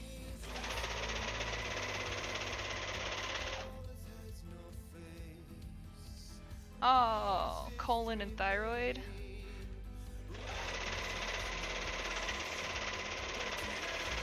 I have a heart condition, so I understand. It's not an autoimmune disease, but I understand like doctors and being assholes about it. Oh yes, I can actually go to one. There isn't technically a base we're going to, so I can see local doctors. Sweet!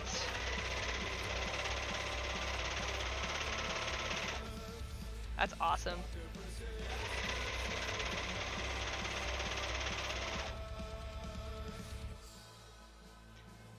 Yeah, I actually had a doctor, so when I was in my early 20s, I think it was like 21, 22, I've had my heart condition since I was 18, so I've had it now 13 years?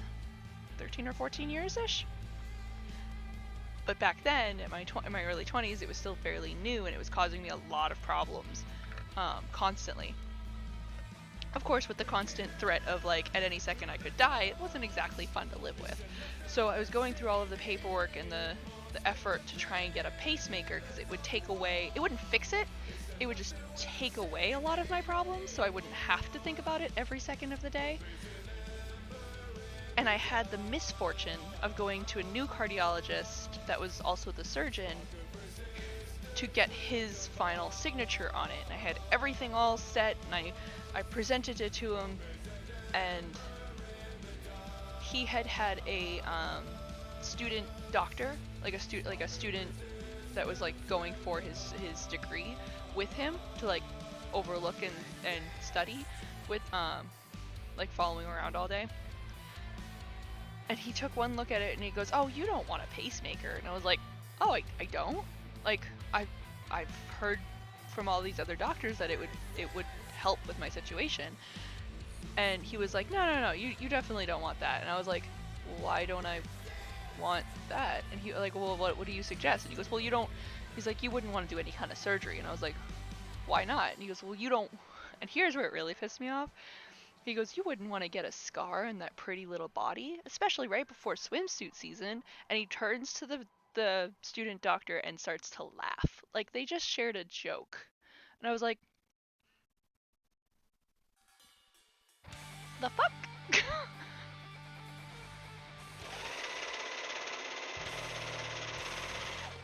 It was just like one of those moments where I was like, wow, you are just the biggest dick I've ever met.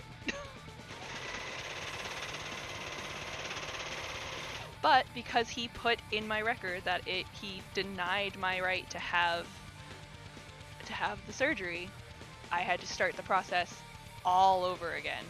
And it just I moved shortly after, like a couple months later. Actually, I moved to Alaska, where the nearest cardiologist was a 2-hour drive because I was in Wasilla.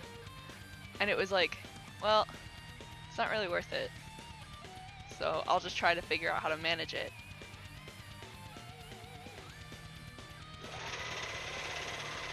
You have 3 scars on your wrist. Yeah, see, like, I wouldn't care.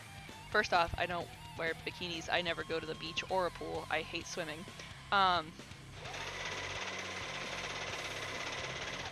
But I wouldn't care about a scar if it made my life easier. Like, if I got to live without worry, a scar seems like a good payoff. Like, alright, I'll do it.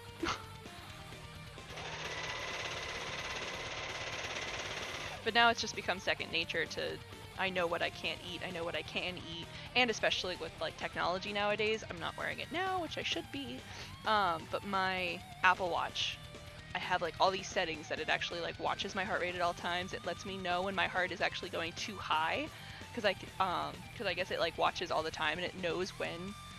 I cannot drop the F-bomb. Got it. Well, if Edric was paying attention, he could have probably let that pass, I think.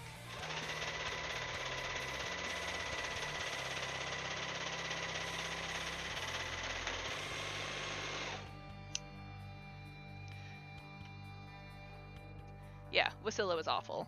I mean, it was really pretty, and I had some of the best skiing done up in Alaska, but yeah, fuck that shit. Oh my god. Everybody's been living there for like 6 generations. What do all the messages I have tried to post have in common? Oh, I said fuck a lot. That will do it. Alright, I need a black zipper. Woo! Eh, well, don't need that. Although I am going to make a zipper order.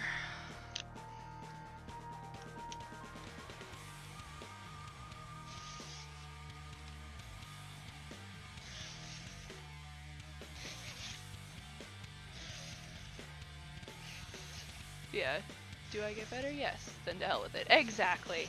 And like, I actually dealt with this not that long ago, because I got into a car accident February of last year?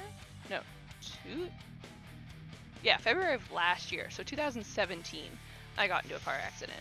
And when they were doing a CAT scan of my head, because they also did like from here-ish up, they saw like spots on my thyroid that's in my, like the thyroid's in your throat.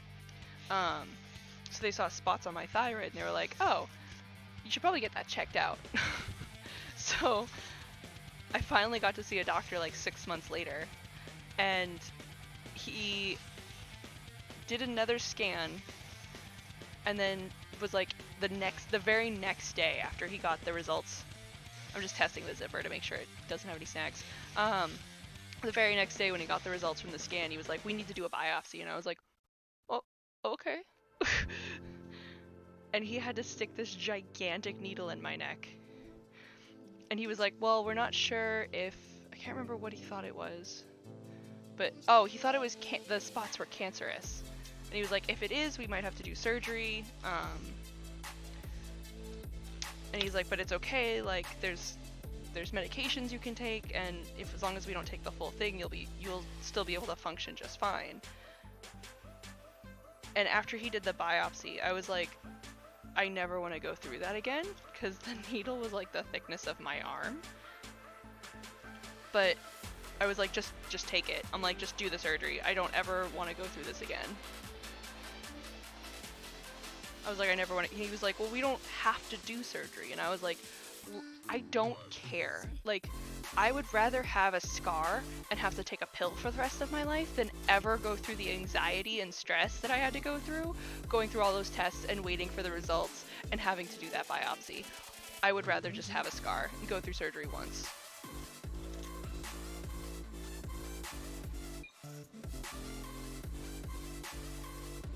And it's just so weird that doctors are like, let's make surgery the last option. It's like, I would just rather get it done and never deal with it and never think of it again.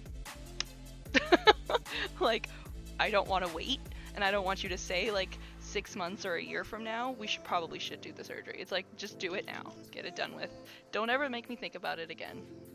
And the worst part is that he was like, well, let's wait 3 months, see if it grows. If it does, and you want to do the surgery, we'll just do it. And then the next month I lost insurance. So it's like, wonderful. Couldn't do it even if I had to. I'm going to see a doctor about this Wednesday. Oh, sorry.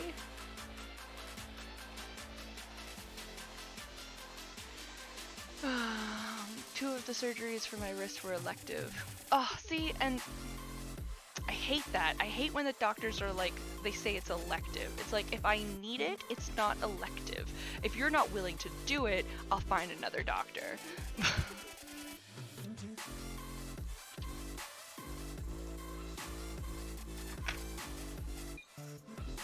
Oh wait, before I go sewing, I have to put the other one in and then make sure the size is right. I'd rather deal with an unnecessary procedure than fully recover than not have the surgery and end up sick as hell and have to do it later. Yes, and that's exactly my mentality, Fun. Because especially when my mom just went through this, she had to have an emergency colon surgery because she had a hole in her colon that was leaking into her body and causing her to get sick. And I don't mean just like, oh no, you have a cold, or oh no, your stomach hurts. I mean like her whole body was becoming septic. And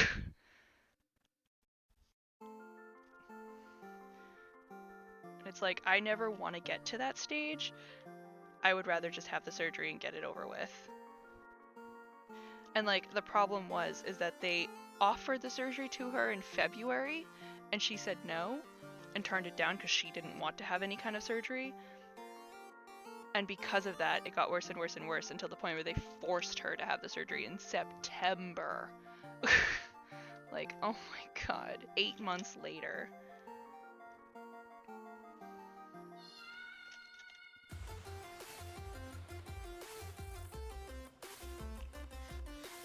Just cut me open, fix the thing, and I'll deal with the recovery. Exactly. Rather than give it the chance to screw up, just take it.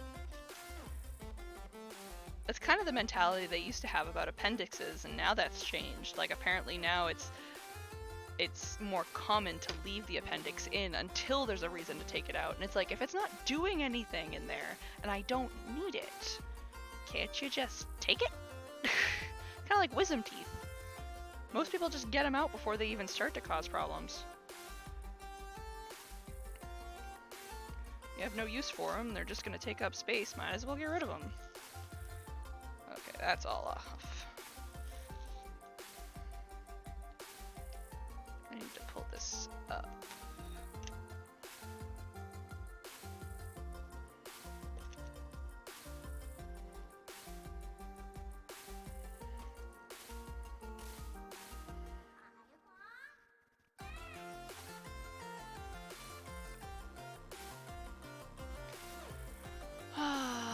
Recovery is much faster than coming back to the issue over and over again, especially when there is so much that I can go wrong if you just leave it. Yep.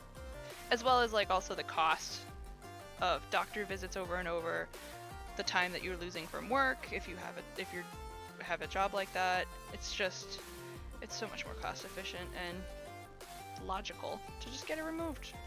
If you can live without it, live without it. I actually have to have someone to help me with all my medical stuff because my body literally can't handle the anxiety and stress from all the medical stuff. I can completely understand that. I remember the day before my biopsy. The night, I should say, the night before my biopsy, I literally couldn't sleep because I was so terrified. And it wasn't even terrified. I can pull this one in. It wasn't even terrified of getting the biopsy.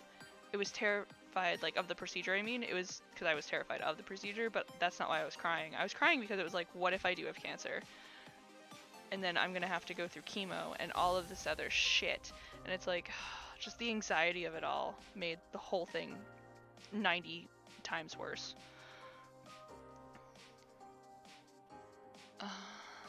Imagine what it feels like.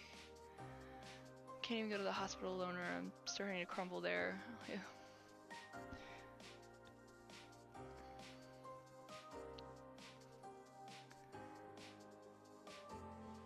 Oh god.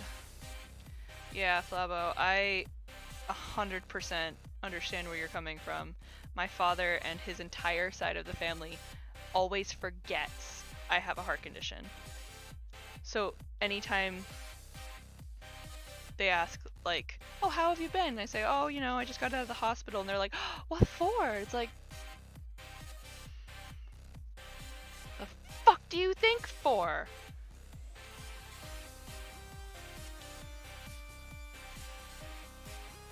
Pull this down.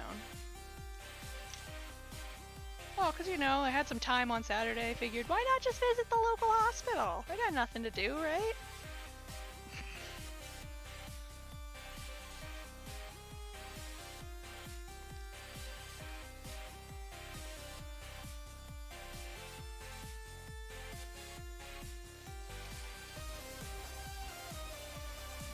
Pulled that down too much.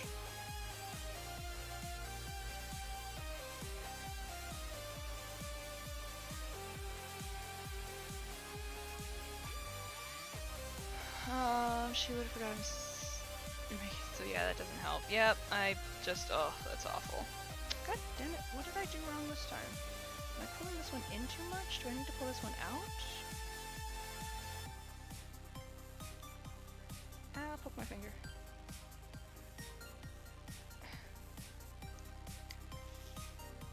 Okay, that's better. Let me pull this one in again, I guess. Or pull it up and in.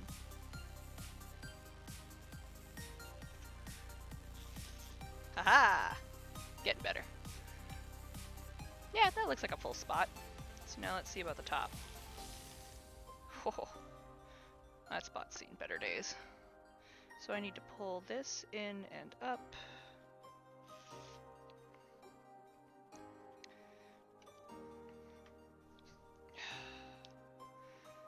In and up.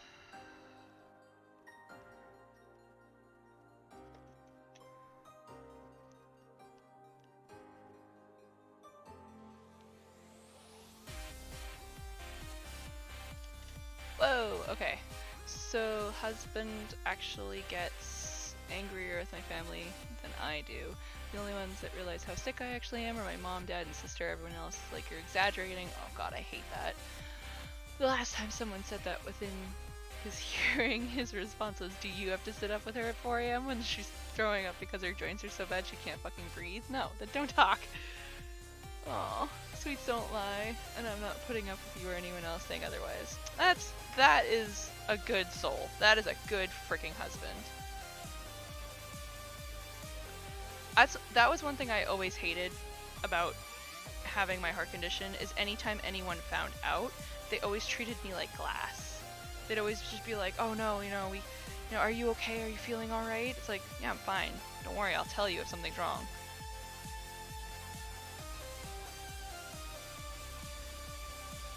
He makes me cry because he's more amazing than I could ever have hoped for.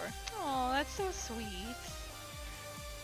That's also where most of my mental problems come off, since I've been, god damn it, hearing all my life that I'm making things up. I'm a problem to everyone. Oh, I pick things up I want to try, and that's a bad thing. Oh yeah, that can't help your psyche. That can't be good for it. Oh, there we go. Oh, and now I gotta test the width.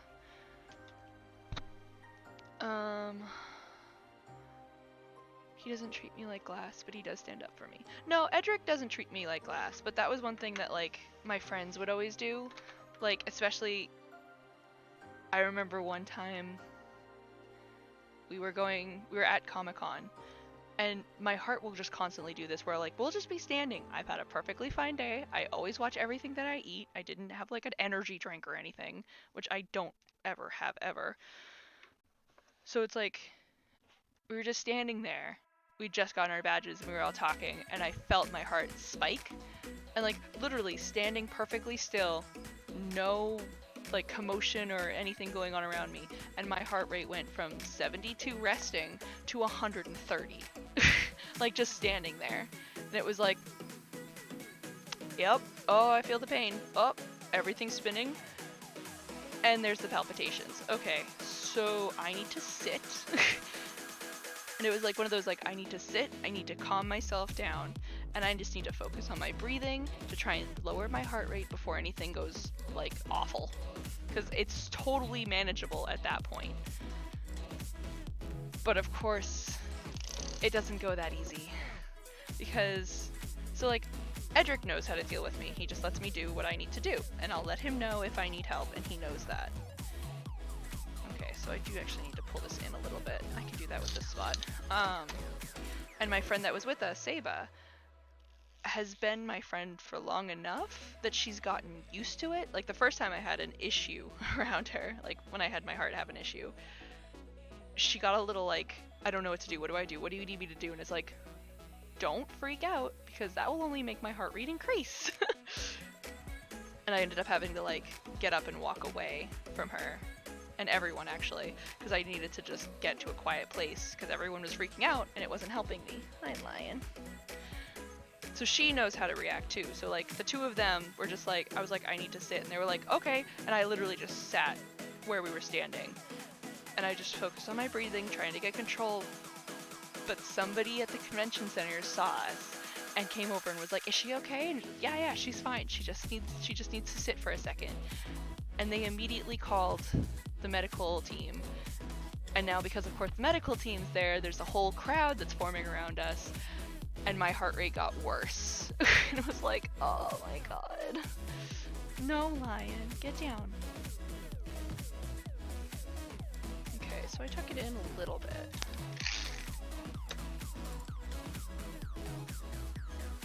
Still 23? Really? Oh, it's 22. And a half.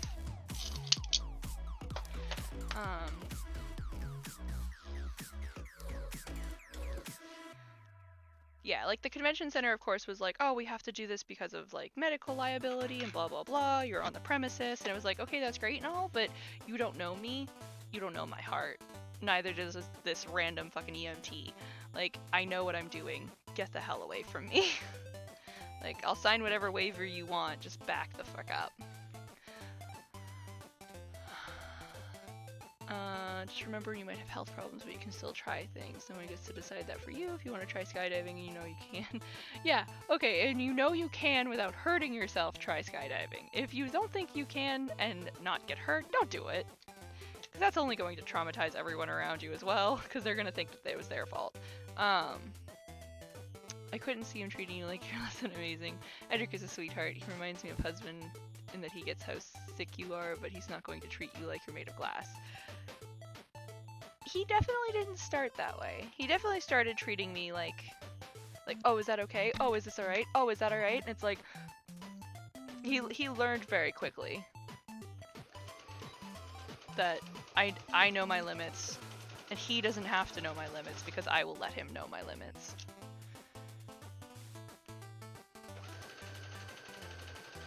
He definitely still has his moments, but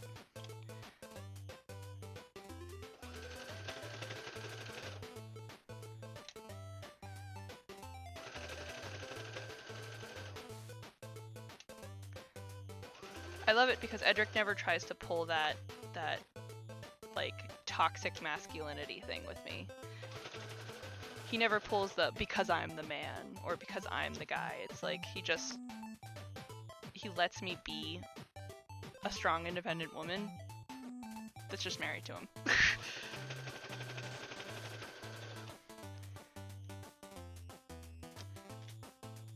Yeah, no one starts that way. But I've had people that have been in my life pretty much since I got the condition that have never progressed beyond treating me like glass. And it's like really disheartening because it's like I am more than my condition.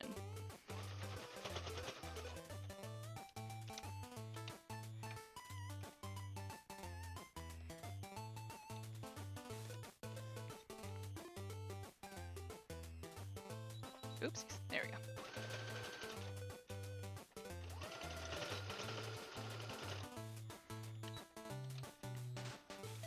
Exactly.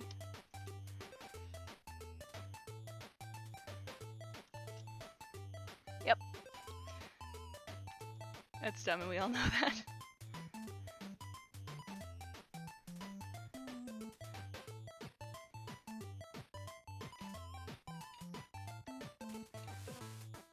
And I think the best, like, description of how to, like, of toxic masculinity that I can, and, like, toxic masculinity and how that is so not Edric, is because when we went to first buy our car, I wanted a Jeep Wrangler. If we're, like, it's been my dream car since I was a kid, like, a really tiny kid.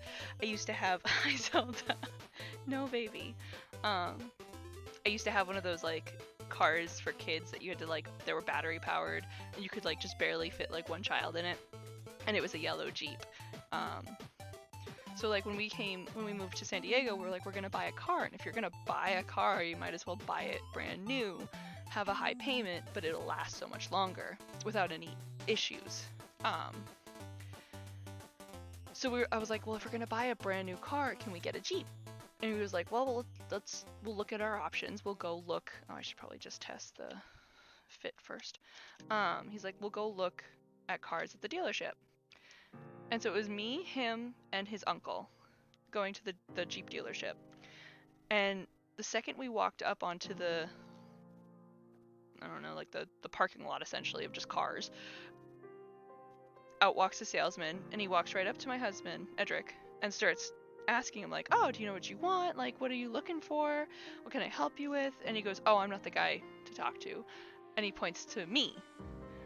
And I literally pop out from behind one of the Jeeps, and I was like, hi, we're looking for a 2-door soft top. I really want a standard, but I'm willing to go automatic if you don't have it.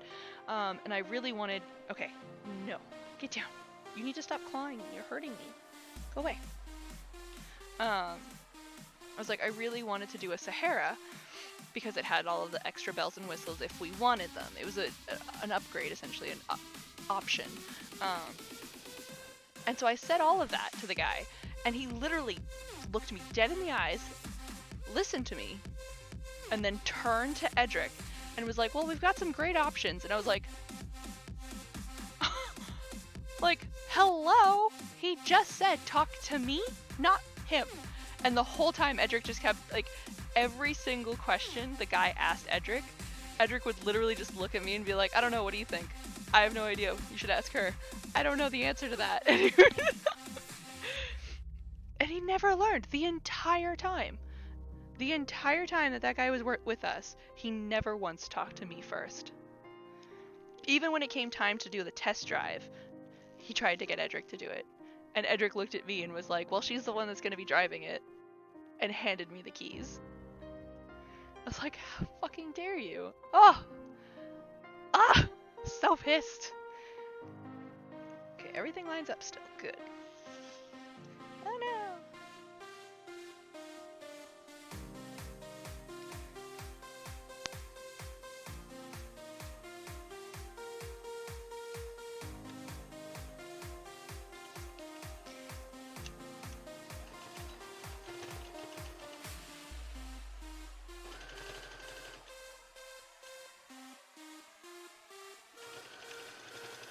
Oh no!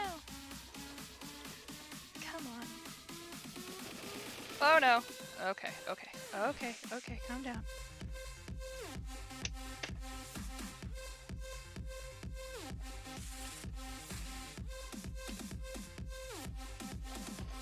Okay, there we go. That's like the last time we went in a photography store and told the guy, I know absolutely nothing about computers. You need to talk to her. Don't sell computers. How come people never learn such basic thing? All I want was a telephoto lens I could use for macro imaging. Oh, I love macro! I keep trying to get Edric to like, whenever I do hoodies like this, I want to get macro shots of like the embroidery and things like that, and his camera is just, it can do it, but to only like a certain extent. Because he doesn't really have like a macro lens. He just has a lens that can do like a really close zoom. It's my time, I keep 100 and real. Let me introduce myself in case suckers forget. Fall back, you know I got the crown in here. Oh, nothing about oh yeah. And that's what in my mama. Nobody come between us, blood is thicker than water. I don't think. I'm trying to think if I've ever had that happen with Edric and I. Because Edric and I both know a lot about computers. I know nothing about cameras. I don't know like, even just like when he hands me his camera to like, after he's taken a photo and I want to look at it, I'm like, there's too many buttons and dials. How do I look at things? But when it comes to computers, I don't think I've ever had somebody try and like, essentially mansplain to me.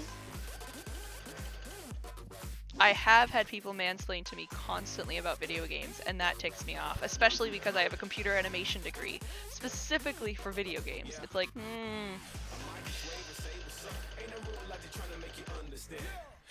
my bags, I'm bringing a show to a club in the cities where the people don't go.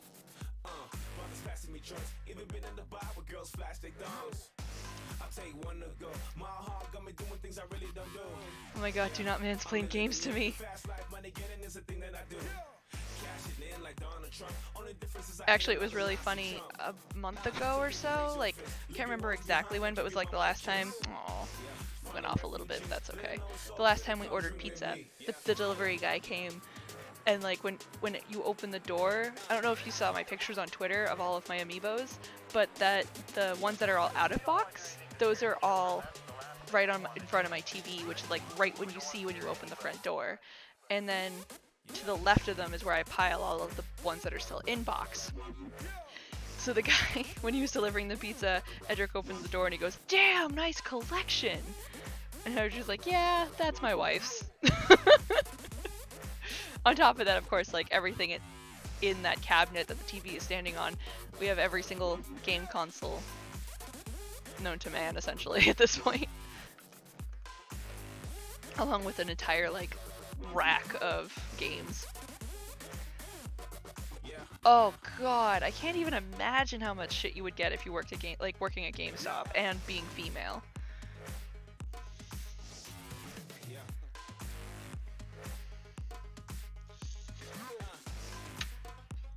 It was actually really interesting. A friend of mine at my last company transitioned from male to female, and she's a coder. So she's like a developer, essentially. She does all of the code and for backend for websites and stuff like that. And she went to a convention, and she was like super excited to like go to this convention, meet new people and everything like that.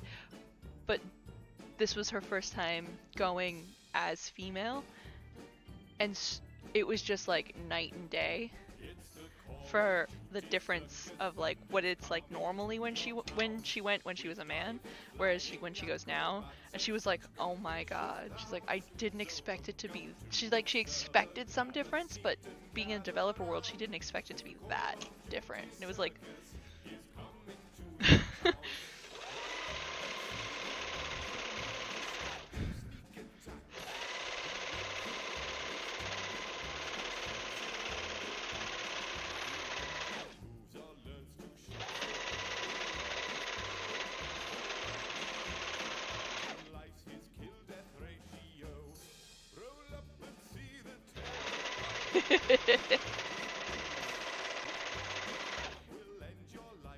It's actually really funny because a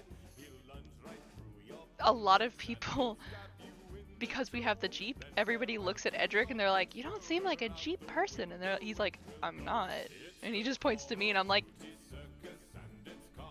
and everybody goes, oh yeah, that makes sense. It's like, I'm a Jeep person. And my brother-in-law has a Jeep as well. And my sister and I both came to the realization, like, oh my goodness, we married, like, I married my sister.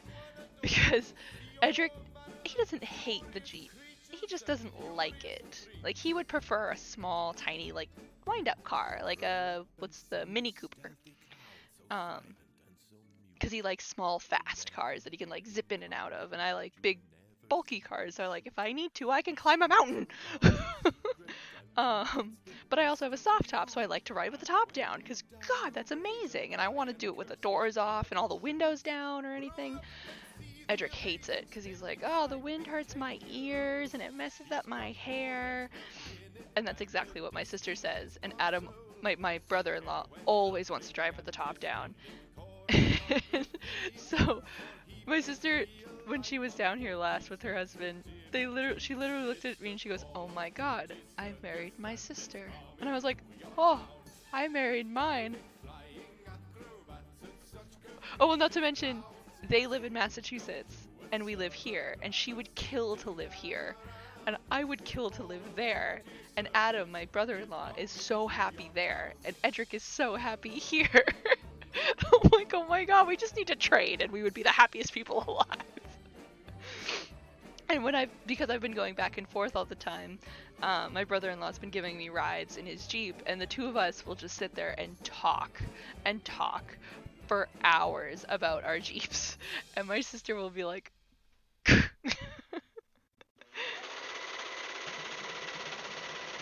it's really funny because my brother-in-law is not a very talkative person. He's not a very vocal person. He just usually keeps quiet and like goes, like he doesn't really talk to people. But when I'm talking to him about video games or Jeeps, he just like, he opens up and becomes a completely different person, and it's just so funny.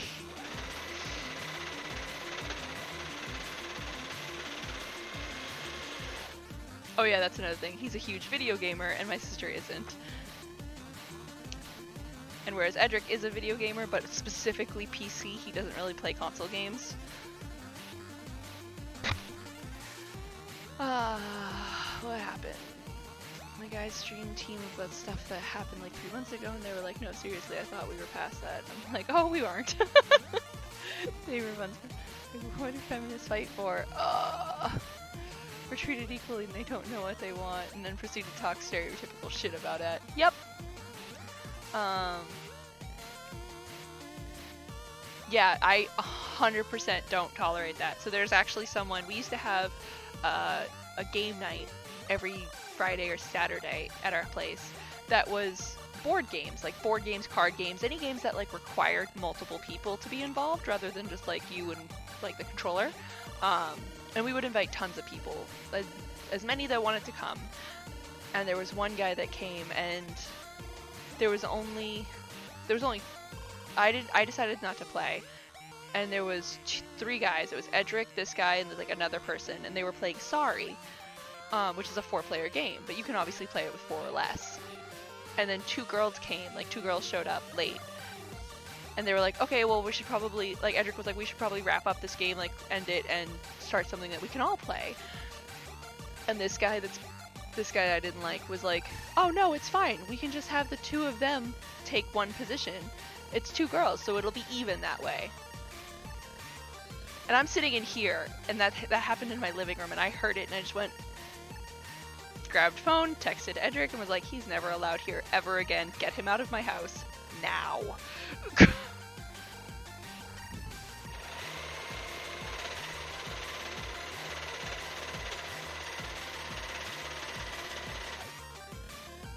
Yeah, how is, oh.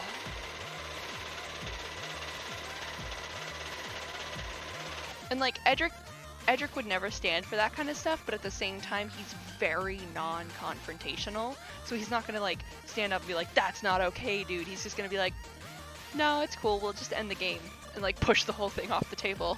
Like, he's very non-confrontational in the sense that he would rather just divert the conversation in a completely different path rather than confront somebody over something like that.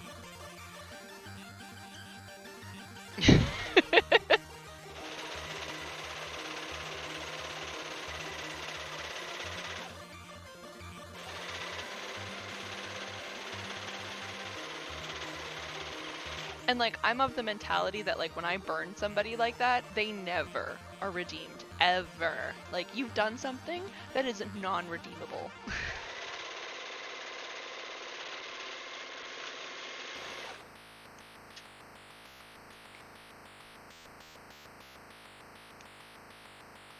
Oh no, what happened?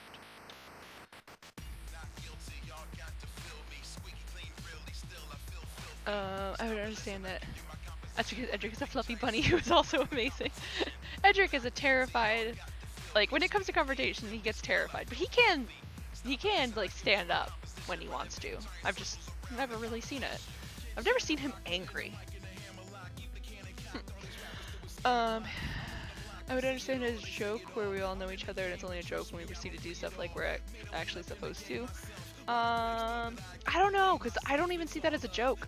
Like, that's not in any way funny, nor is it in any way like even with somebody that I know for a fact is not, like, what would that be, sexist? Is not in any way sexist, I still wouldn't see that as a joke.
I'm assuming once you cross my lines, you are dead to me. Yep, 100%. Come on, princess. There we go.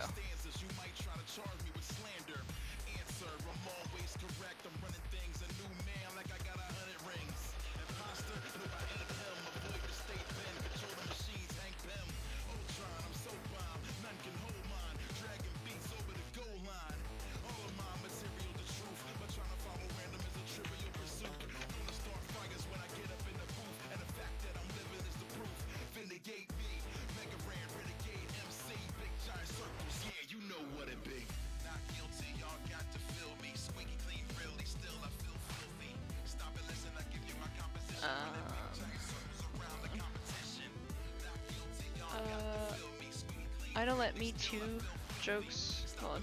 I don't let Me Too jokes slide, so that's not gonna fly with me. Oh god, yeah, I hate those people that are just like, oh, Me Too, and it's like, no.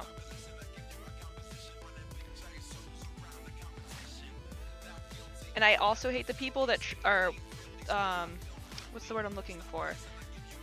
Oh, I can't think of the exact like wording for it, but it's like those people that make excuses. Wait, where did there it is. Or not make excuses, I should say, like, that are like, oh, well, we can't just automatically, like, if somebody says they're raped, we can't just automatically believe them. And it's like, if somebody said they were mugged, would you question it? If someone said that they were shot, would you question it? No.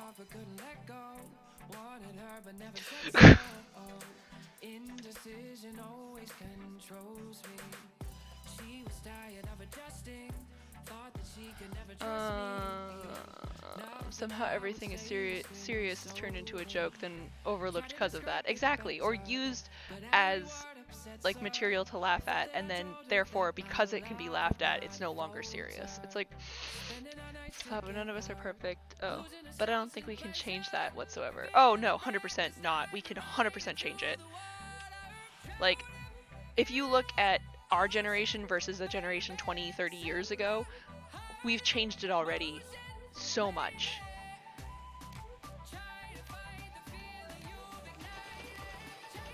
Because, like, I even remember when Ellen DeGeneres first came out as being gay as an actress. Like, or, like, when she came out, like publicly. And I remember even being young and just being like, well, that's so stupid. Like, now she'll never be able to work again. And it was just that mentality as a child that I was taught and told, like, well, because she's gay, she'll never be able to work. And I mean, look at her now. Like, she's one of the most, I don't know, like, one of the most popular talk show hosts, easily.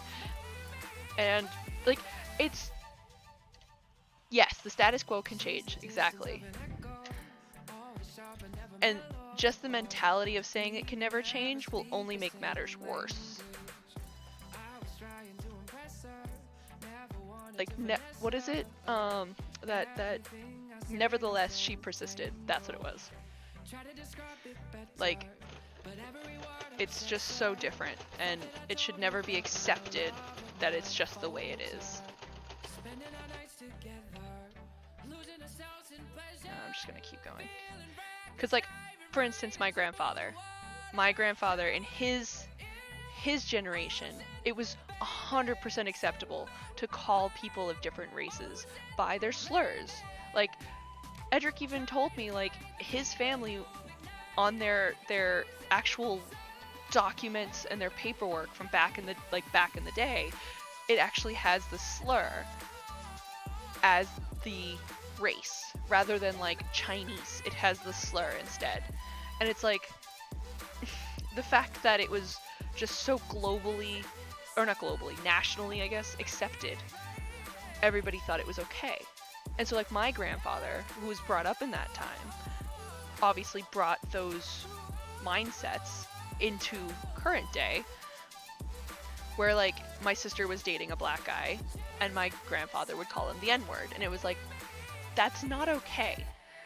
And he just wouldn't get it. And it was like, okay, part of me understands, you're old, you don't understand, but the other part of me is like, grow the fuck up and stop being a child, and understand that you just called someone a horrible name. Because if kids can understand it, so can you.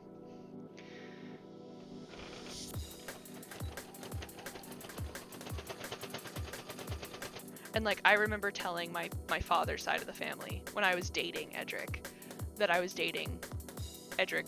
Like, when I said I was dating a guy and his name is Edric, and everybody was like, well, that's an interesting name, where is that from? And I was like, well, his parents are Chinese, but the name is completely different from that. And I just remember my family looking at me with like glazed eyes, being like, Chinese? How do you guys communicate? And I was like, and it was so funny because I was so quick when they said it, because they were like, how do you communicate? And I just looked at them dead faced and was like, through a series of grunts and moans.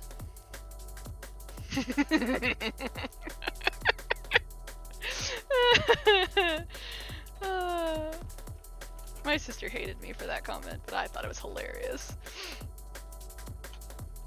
Because my father's side is the typical rich white assholes that think they're better than everyone because they have money.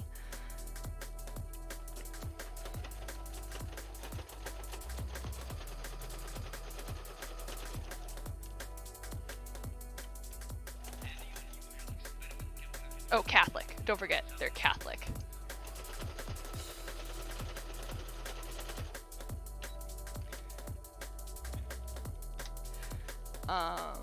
See, I had family that came over from Germany during the Holocaust, so slurs weren't really tolerated.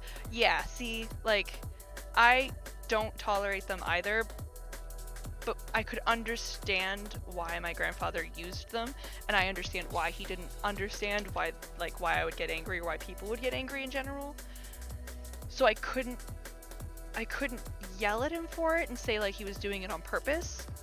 But it was also like, Papa, I've said this before. Like, I call him Papa. I'd be like, Papa, I said this before. You can't use that term. And you need to figure that out. Or else I won't communicate with you. And my worst problem is that he never met Edric. So I have no idea how he would have reacted with an Asian. But he treated my friends that way too. And it was like, I can't do that. My grandparents, both sides are racist, and no matter how much I fight with that, they can't change their ways.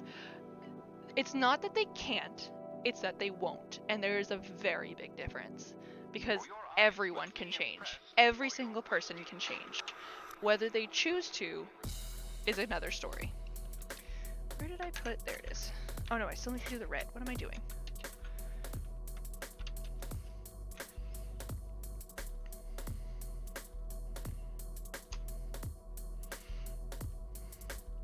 Because my mother is very similar in the sense that she's not racist and she's not sexist. I mean, being a single mother and raising three kids, it's kind of hard to be sexist, but she is not homophobic, except when it comes to her own kids. So my sister and my brother are both, as far as I know, straight, but I came out as bi in high school, and she used to always tell me that like gay people and lesbians and everything were perfectly normal, and they should be 100% accepted. They were not in any way like deranged or diseased, that she 100% understood them, like that's just who they were from birth. And then I came out as bi and was dating a girl, and I finished my sentence when I told her that, and she kicked me out. It was one of those like, are you kidding me?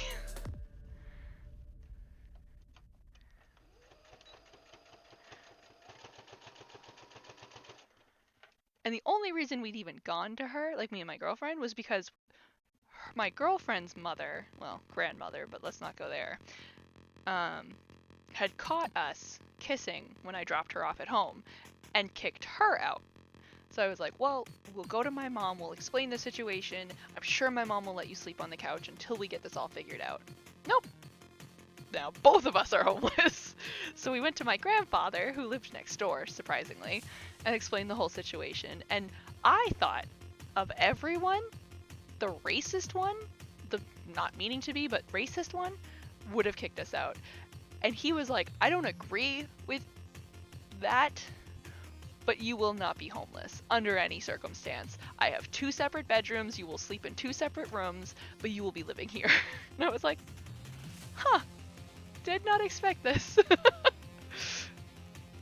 He probably would have reacted the same way my granny did when she met my cousin's husband. She was a raging racist growing up, but when my cousin brought her husband home for the first time, Granny said the family could use some color. Aww, that's really sweet. See, my grandmother would have been the same way, but my grandmother was never racist to begin with. She understood that the slurs were now, like, not good things to say, and just never used them. I feel like day by day I've been telling you all the things that bother me here. One day I'll just sum it up with, yeah, that's why I want to move out as far from here as possible, and I need to start my life anew. I completely understand it, Flavo. Perfectly okay. I say run and never look back. That's what I did to my father's side. I, like, excommunicated them from my life.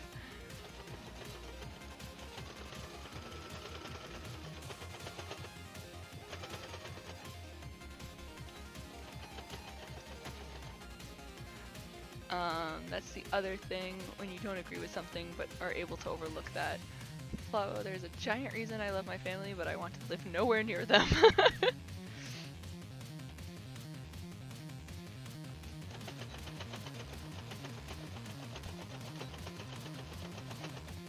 And see, I've always hated that mentality of like, well, family's different. Like, family's family. You can never, like, not be family. And I was like, yes, I can. Watch. You're no longer family.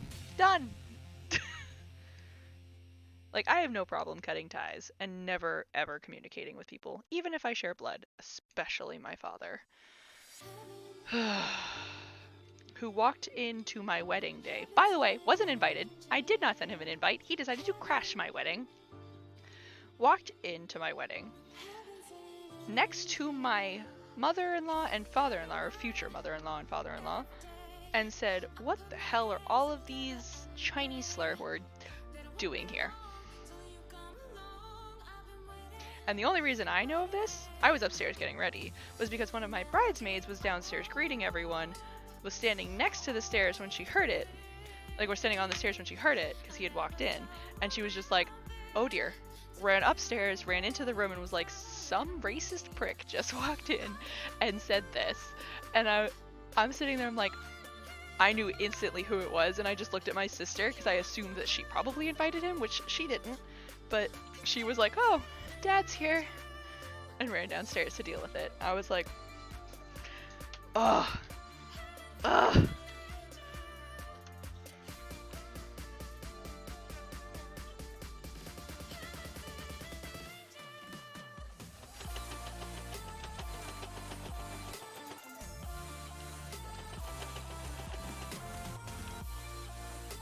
I would murder on the spot. I was very tempted, but at that point, I had been so stressed up until the wedding. The day of the wedding, I was like, just numb. Like, a bomb could have gone off and I probably would have still sat there. Like, just... so much shit had happened that the final, like, the day, it was just like, I don't care anymore. Because I remember he even tried to be like, oh, am I walking you down the aisle? And it was like, did you not realize you didn't get an invite? Should have given you a sign.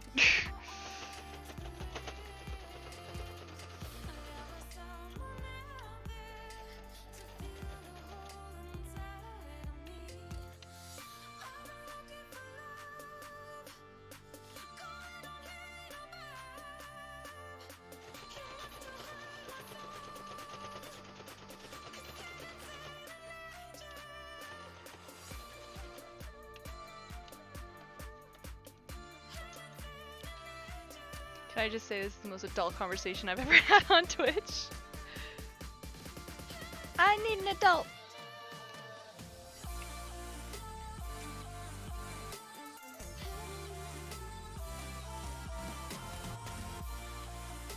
Even taking into account that I'm still a little drunk. Is Edric shiny hunting? Probably. Although I don't know what he would be shiny hunting for.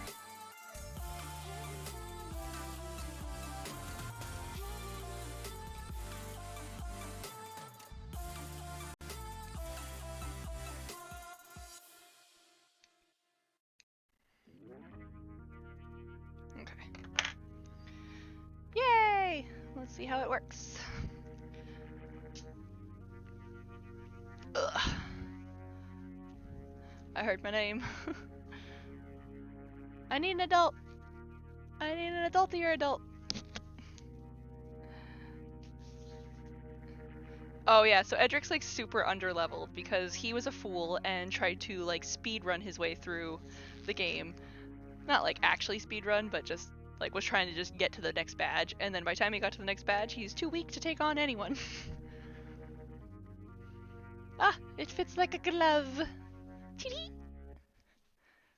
I have to like, so I don't like meld into the blackness that is my door.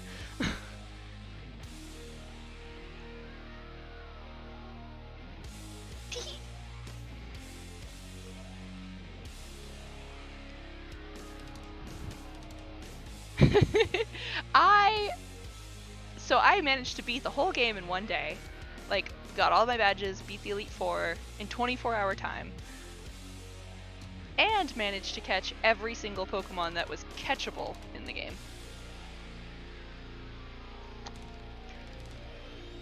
Look, I don't actually speedrun, I just follow the story. You follow the story as fast as humanly possible, Edric. Oh yeah, Flabo, I am right there with you. I'm the person that, I'm 100% completionist. I'm the type of person that like, if somebody made it in the game, I'ma do it. And that means every single side quest, every single treasure hunt, 100%.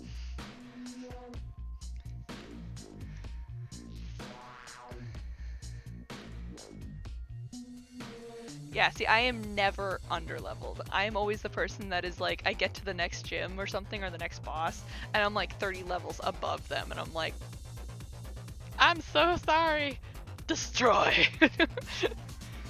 Hi, Lion. I know, you're like, Mama, it's late, we should go bed. Okay.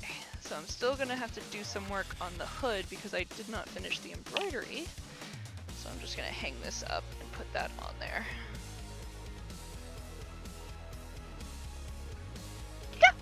you bastard.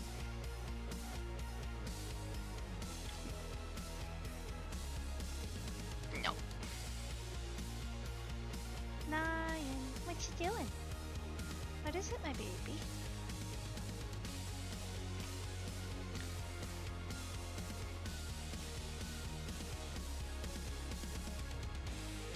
Oh no, I didn't mean to pull it down. There we go. Hood this way.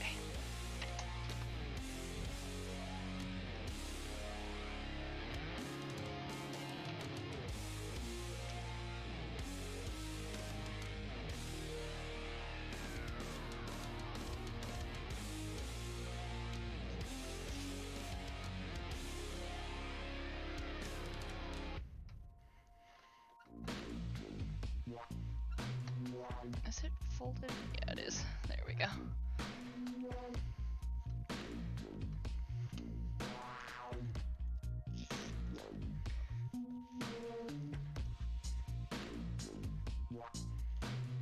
Ugh, this is covered in cat hair. Someone understands that every game has to be 100%. Of course. My kryptonite is when a game has a tracker of how much percentage you've done, and it's like, oh no, I'm gonna be here for days.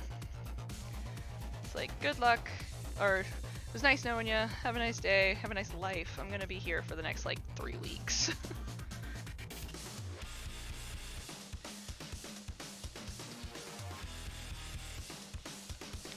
I think my worst like fear are those games where like Odyssey, for example, where like Assassin's Creed Odyssey, I mean, not Mario, but where your actions change the storyline. Like, I love that, but at the same time I hate that, because then that means I've missed things. I haven't gotten to see things the same way as everybody else. It's like I have to play through the game like 100 million times to know every single outcome. Ah! That drives me nuts! Oh, how did you get... Oh, was I sitting on you the whole time? Oh, whoops.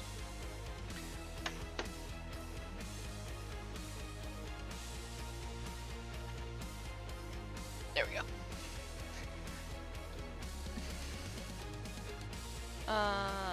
Is the bunny hoodie gonna have bunny embroidery like the kitty one does? Yes. So on the front, on the piece, instead of kitty ears, it has bunny ears, but everything else is the same.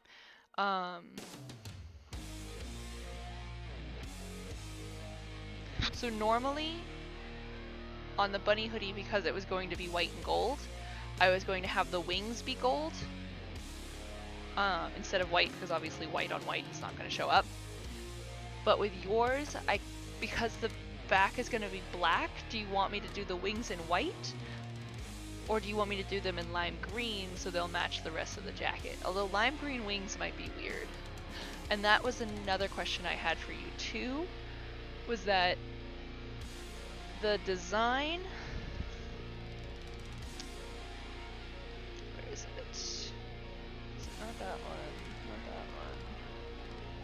This one. So like...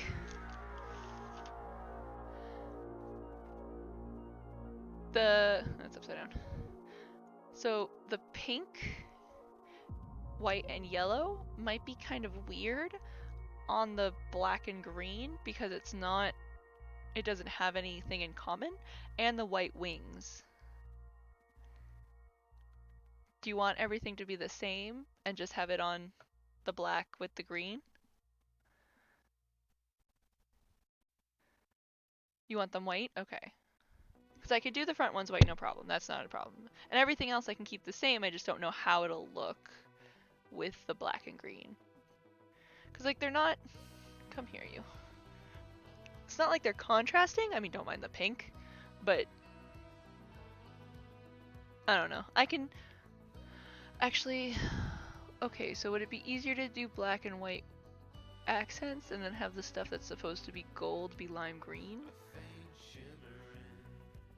So, black with white accents. So, hold on. Where is this one? because this is obviously the kitty one, but so essentially what I can do is I will do the black thread in white, because obviously it needs to show up on the black hoodie, because the pink will be black. I can do this pink thread. I can do that in lime green, and then do the wings white still. And then as for this was based off of the Cardcaptor Sakura wand, but I can change it if you want me to match it to the lime green. So I could still leave the white. I'd probably do the thread here lime green, and then the star itself I could do yellow, or I could do lime green if you wanted to match.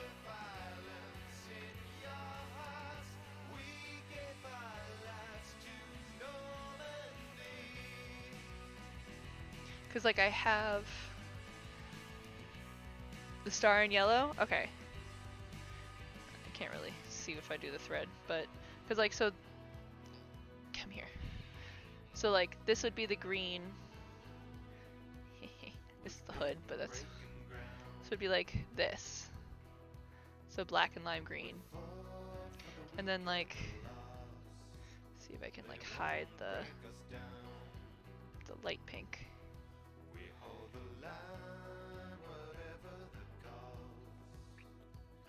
I'm trying to like stuff it in there. There we go. So you can kind of see. Still got that edge. Oh, stop.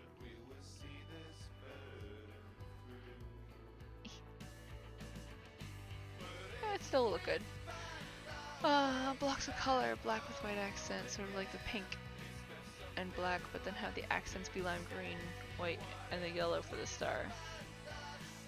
Yeah, I'll probably just have, I'll like, while I'm working on it, like obviously I'll be on stream, so.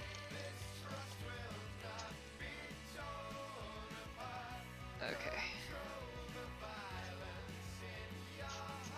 Oops.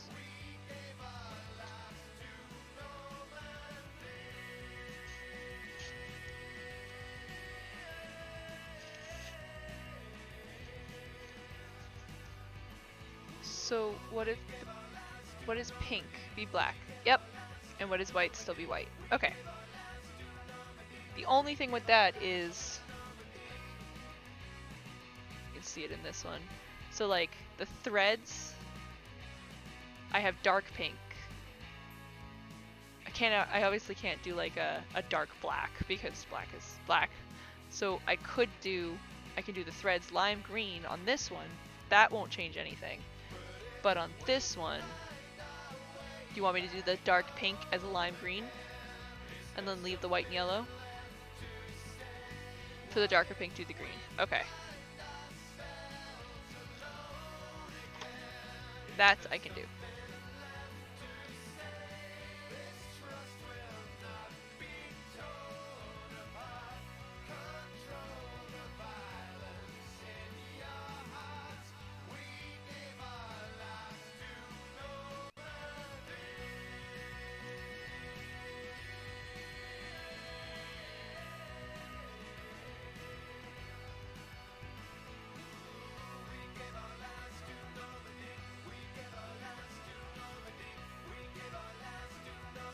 There we go. Sorry, I'm so bad at explaining myself. But no, it's fine. You're also drunk.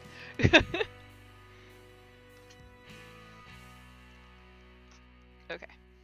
Set that aside. I really have nothing I can work on until I get the embroidery finished on this hood. Because I just need to, oops, finish the hood and attach it. That's all I have left. Oh, see, you did mess up a little bit.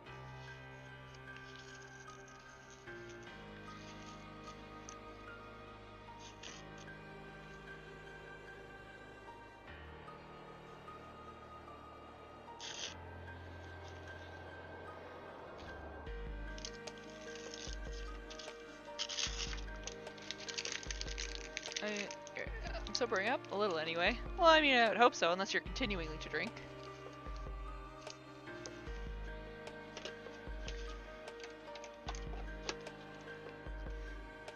it. There we go. Okay. Layout. Water, yes, but not booze. Good. The last thing you want to do is go to bed drunk. I always hate that feeling. Unless you, like, pass out, which I have never done. Or, no, sorry. I've never blacked out. I have passed out.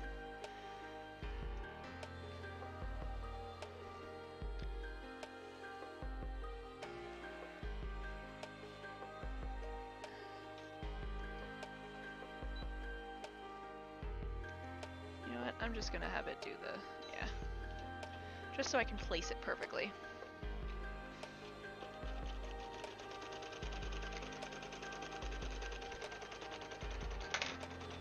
I've done it a few times and I do not like how I feel when I wake up, so that's hard pass for me.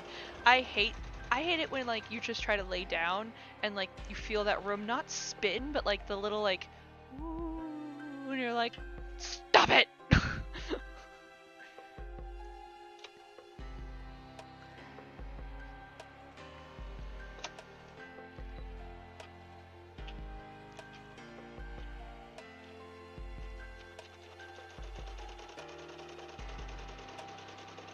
Like the room wobbles is the best way to put it. Trying to keep you flat, trying to keep you flat. It's close enough. Yes, that really woozy feeling. Yeah, I hate that. Isn't quite spinning. Like that feeling is what, so like Edric and I went on a cruise last year and I didn't know this because I've never been on a cruise before or a boat for any extended period of time. I am very easily made seasick. Like, we were in port, completely stationary. Like, the anchor was down, we weren't going anywhere, we weren't even rocking, according to, like, Edric and everyone else. I was so deathly ill. Like, so deathly ill. And I was taking Dramamine, and I was trying pressure points. It was just not working. And it wasn't until Tuesday night, so we started the trip Monday morning, and it wasn't until Tuesday night that I just said, you know what, if I'm gonna be nauseous, I'm gonna be drunk and nauseous. And I got so incredibly hammered thanks to Anthony and Burke, and I got so incredibly hammered, and I just remember we were at a comedy show and I stood up and I was like, whoa, was that me? Was that the boat? I don't care. Just kind of kept going. And that's when I realized, I was like, oh my god, the trick to seasickness is just be drunk the whole time. So I did. For the next 3.5 days, I was just trashed the whole time. We did a stop in Mexico, and we went to like this little back alley margarita place where they gave us margarita bowls that were like this freaking big. Like you could fit your head in the damn thing. And everybody got their own margarita. There was like 6 of us. I finished my entire margarita. I finished half of Edric's margarita. And I finished like the little last bits of everyone else's margarita. And then happily slopped my way back to the boat. It was a very drunk time.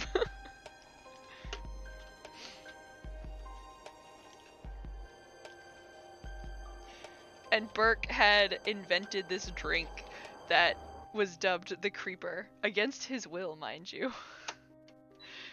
He wanted something that was fruity, but not too sweet.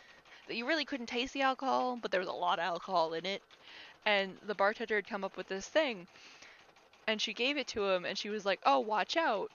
It'll creep up on ya. It's a creeper." And our drunken states, I was like, it's the creeper. And then from that moment on, every time we ordered it, we were like, I'll have a creeper, please. And Burke would get so upset. He goes, that's not the name of it. And I was like, it is now.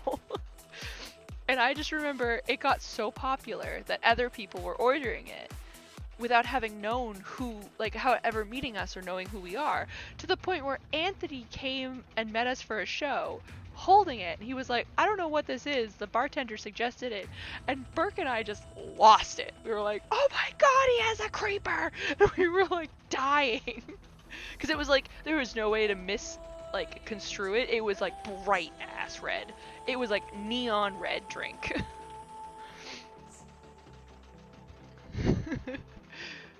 I got hammered off of Long Island's because I was like, this is not a thing I'm okay with. And if I'm not gonna be okay, I'm gonna have a reason. I was drunk a lot at TC because the crowds were driving me insane and being drunk was easier than dealing with it. Yeah, I wish I could have done that. I unfortunately had a minor. Well, not a minor. She's actually an adult acting like a minor. Margarita fish bowls. That's one way to deal with it? Yes. One day I'm gonna get drunk with Tony and he's gonna be very confused. Who's Tony? Wait, did I meet Tony? There's a lot of people there. I remember Min, and Min's girlfriend, who I can't remember the name of. And I remember Tomato. I don't remember her real name. Kong fan. Oh, Anthony. Oh my god, do people call him Tony?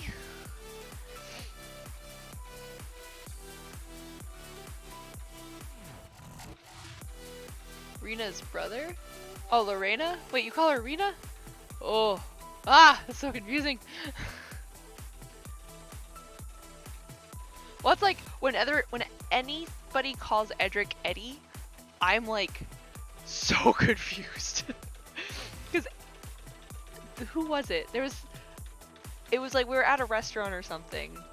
Oh no, wow, frick, what were we doing? We were getting something done. And they were looking up an account and they go, oh, Eddie Lee?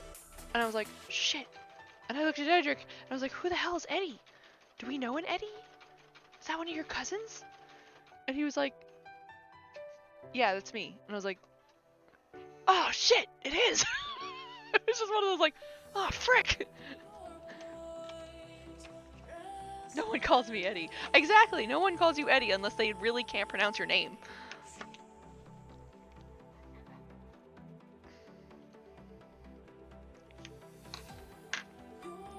Where was it? I was like, I introduced you. Oh, it was the vacuum guy. It was the vacuum guy that came in and he was like, Edric? And he wrote it down as Eddie. So when you came home, he was like, oh, hi, Eddie. And I was like, who the fuck is Eddie?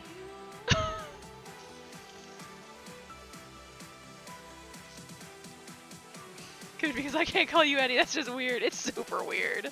Although, fun fact about first meeting Edric, I had heard his name like once or twice because we were working at the same Apple store when we met. And I'd heard his name once or twice before, but it was one of those like, because it's such a weird name, it didn't really stick in my head. So I was like, ah, crap. What's his name? Was it Eddie? Patrick? Something like that. So I'm like, I'm just gonna, whisper it quietly behind him and see if he turns around. And I just remember like whispering behind him once being like, hey, Eddie. And he like turned around and was like, yeah, and I was like, oh, cool, so I figured it out. But then I'd heard someone else call his name before, and I was like, maybe it is Patrick, and maybe Eddie's like his middle name? So I did it again, and I was like, hey, Patrick. And he turned around, and I was like, oh no, I'm so confused. I was like, you've ruined it. I don't know what your name is.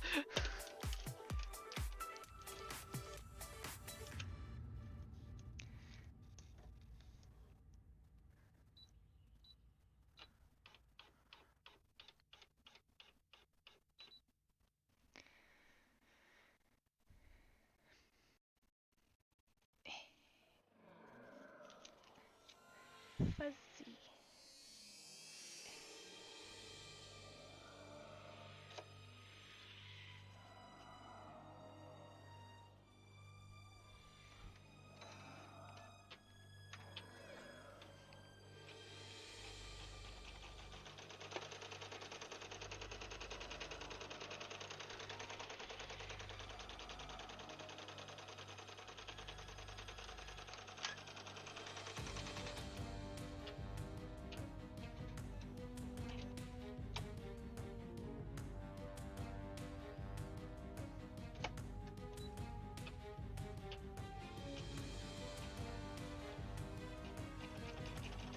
Ow, touched it. Oh no. Okay, good.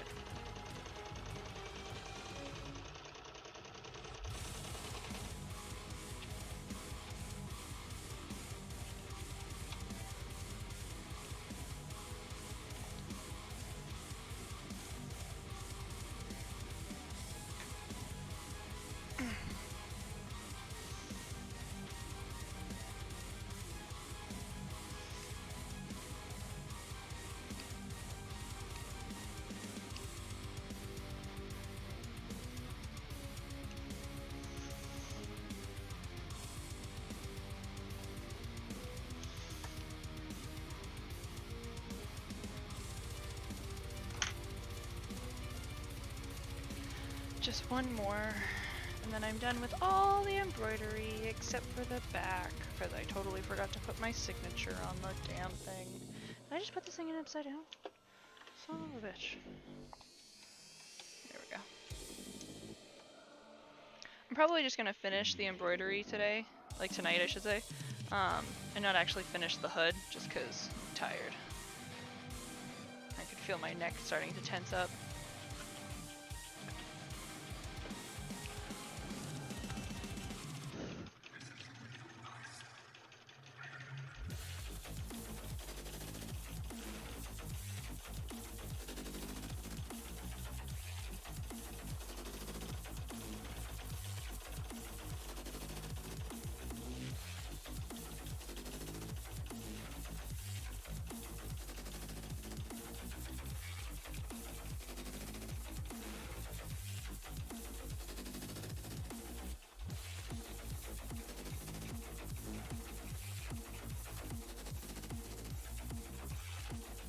I'm gonna take a picture of this thing though.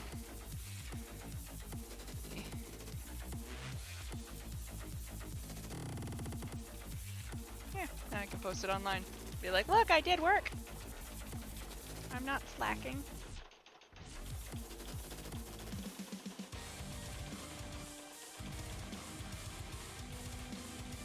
After this, I have the 707 that I have to do, and then all I have left is your bunny. But I still have to figure out how I'm gonna do the hood. Cause like, the bunny ears, I want them to stay up, but I want them to be bendable. So I'm trying to figure out, I'm gonna add wire, but how am I gonna add wire? Cause I don't wanna just like, put wire in it and then sew along the edge like I've done for my like Volpina fox ears, cause I hate how that looks. So I think what I might do is I might sew the ear and then sew a channel on the inside of the ear and put the wire in that, so you won't actually see this channel on the outside, but you'll still be able to move it around. No, I don't think so. The surprise commissions, like the emergency commissions, they're set to start January, so as long as I can get yours done before then, I should be fine.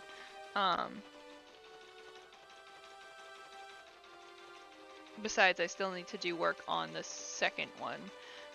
Like, I still need to do computer work, so I'm not going to be able to start them anytime soon. Like, the first one is just another one of the pink cats, so that's easy enough. But the second one is a toothless and small, so I'm going to take all of the scales from Spyro and resize them. Because Spyro scales are resizable, toothlesses aren't. I waited a year for a set of Marvel Powerpuff dolls. I mean, I'm not gonna make you wait that long. I promised that I would try and get it done before Christmas. I think yours is the only one there's no way I can do that because I need to still figure out how to do it. I'm excited to see the toothless one. I'm hoping this works out, because if I'm able to resize Spyro scales and it still looks okay, then that's going to open up a whole new set of hoodies I can take. Because my biggest problem right now with toothless is that I'm only able to take it like medium commissions. I'm just saying I'm not going to lose my shit, so don't stress. Thank you. When are you moving, by the way? Because I'm going to need to get it to you. Like, I hope you're not moving soon.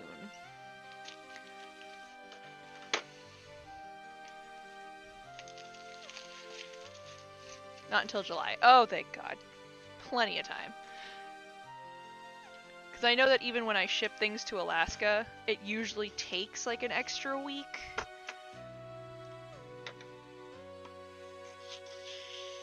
I just wanted to make sure it wasn't like you were going to move at the end of January. She's moving next week. Get it here now. No, I just wait and ship it to Italy.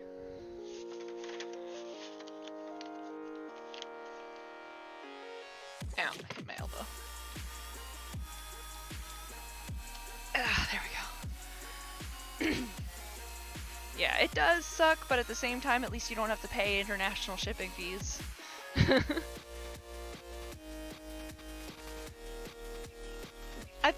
No, you already paid for shipping. Pretty sure.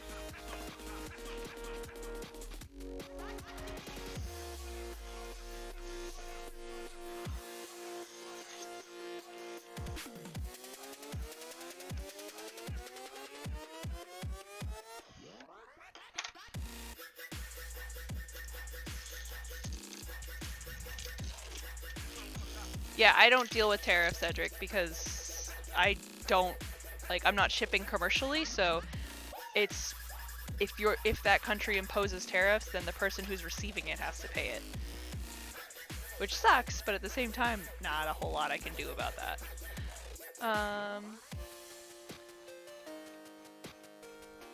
Did I? I don't remember that. Well, international shipping's only 15. I just have to double check. I'm pretty sure Alaska is the same, because I've been shipping bags there. I've just never shipped anything as big as a hoodie before. But I don't think it's any different.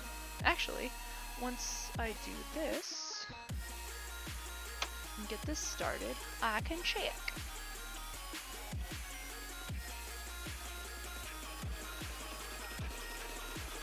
Don't touch my finger.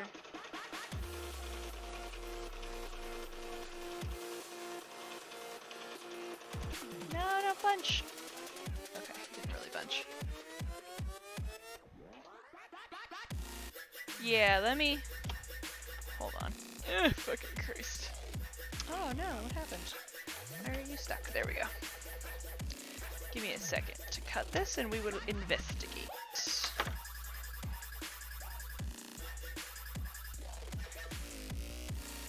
Yeah, because I've also noticed that, like, so I use FedEx for anything national, and I can't use the FedEx app because I'm using FedEx packaging, and they only offer quotes for if you're using your packaging, which is more expensive, because they have a one rate deal for anything national, and if you're using their packaging, and it's, I want to say it's like a quarter of the cost. It's so much less.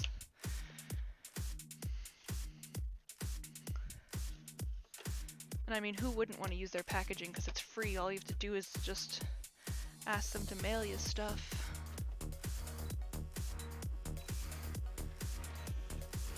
Okie dokie.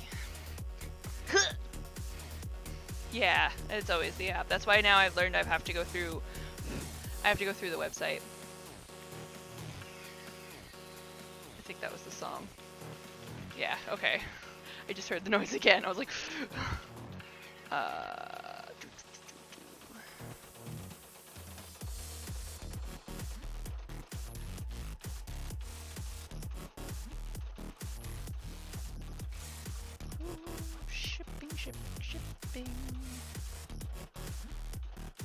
Shipping. Create shipment. What is your zip code?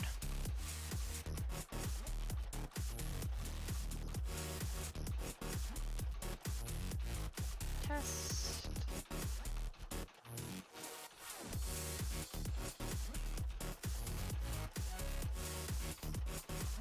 One, two, three, four, five. No, that doesn't work, Edric. 99506. Okay.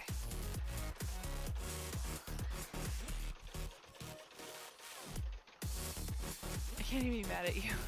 Edric, why are you making up numbers? Stop it. Don't make me come over there and smack you.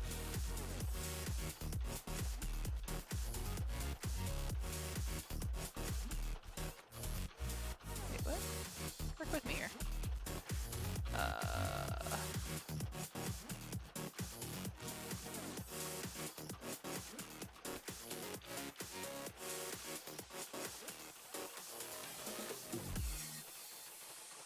let's do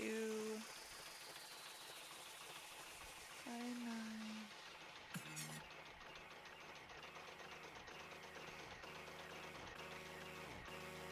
How do you type so fast?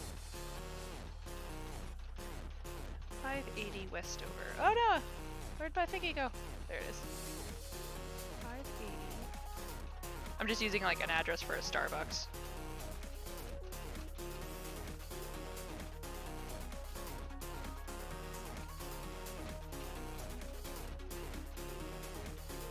Yeah, I did that right.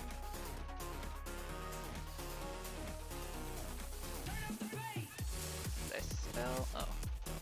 Did I spell West over Ave? Eh. Whatever. It's the same thing.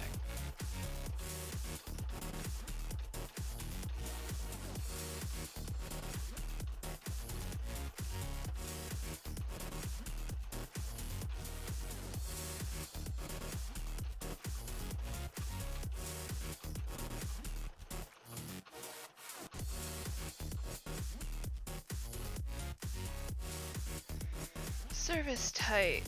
Oh, it does not give me express saver. That might be why. Let's just do 2-day. Medium box.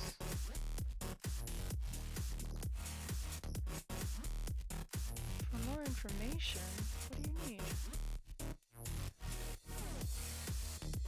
Oh, package type. Done. Calculate. Calculate. Okay. Can I do that?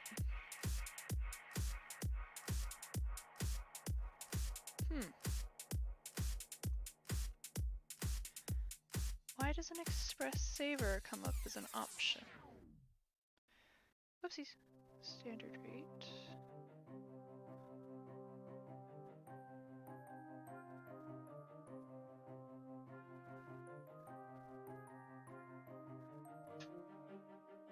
Oh, pounds.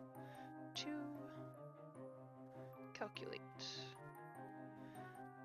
Your login expired? Fuck you, my login expired! I can talk to my friend Shelby and see if she's okay with me sending it to her address to make the cost less. Let me just, I'm trying to, why did this thing do this? Hold on.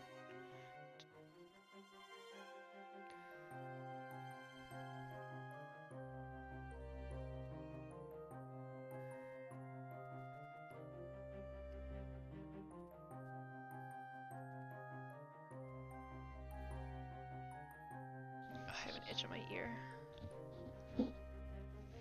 Okay. FedEx standard. 2 pounds.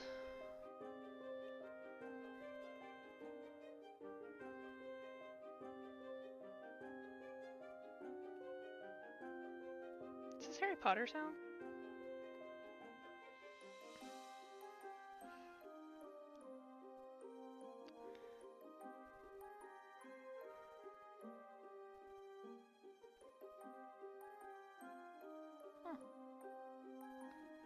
Yeah, it's even coming up. So if I just do this, do medium box. Yeah, so it's even coming up at $42 with just the normal box. That's weird. I thought it included Alaska. Let me just do FedEx Express Saver 1 rate.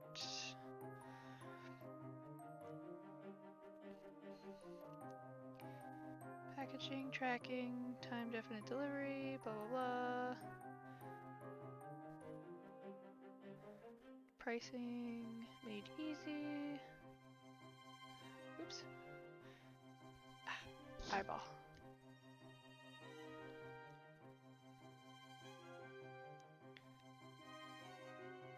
Where is the pricing rates? Like,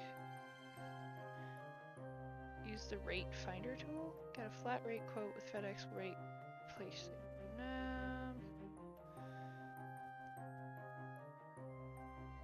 I don't get whispers on here? Yeah, do it on Twitter. 2.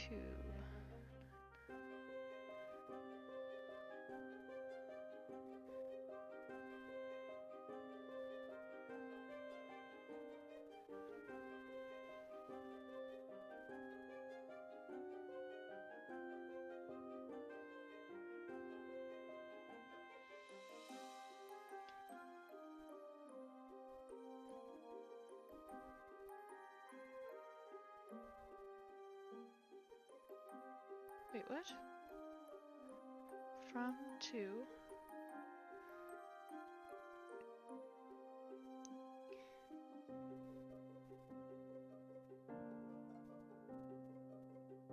Huh. It's weird. Doesn't read it out loud. What am I not reading out loud? Oh, the whisper, the DM thing? No, I wouldn't read that out loud.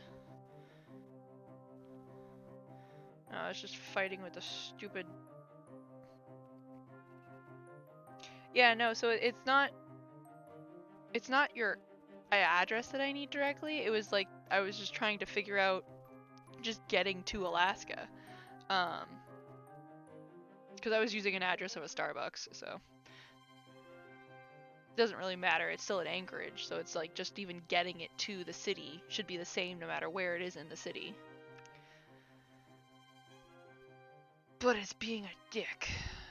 Based on the address information entered, there are no FedEx Express or FedEx Ground services available for this location.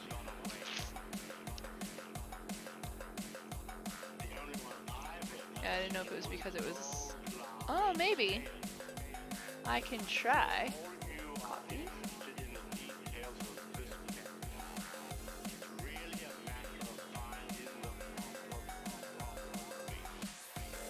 Okay, let's try.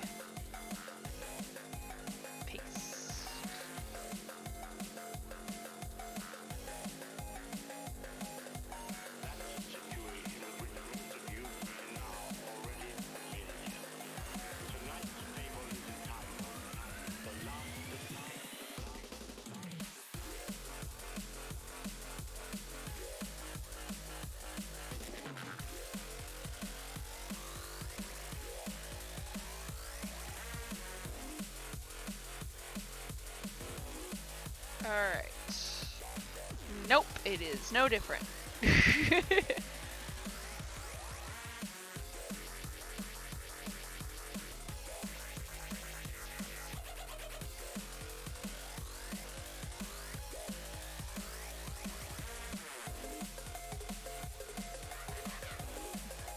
Yeah, and I can call, or actually I can talk to FedEx so when I drop off this, because I always go to the FedEx place and drop it off, I can actually talk to them and be like, how I ship to Alaska.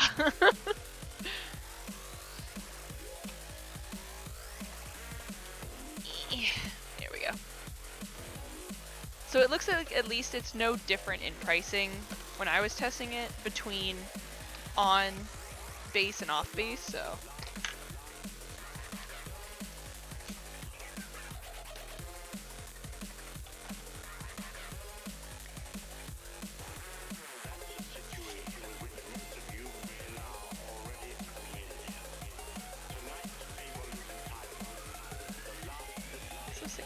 Like leaking all over the tube.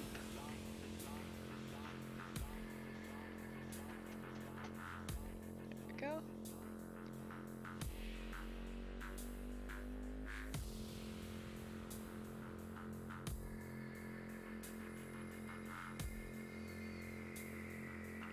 So much glue, gross.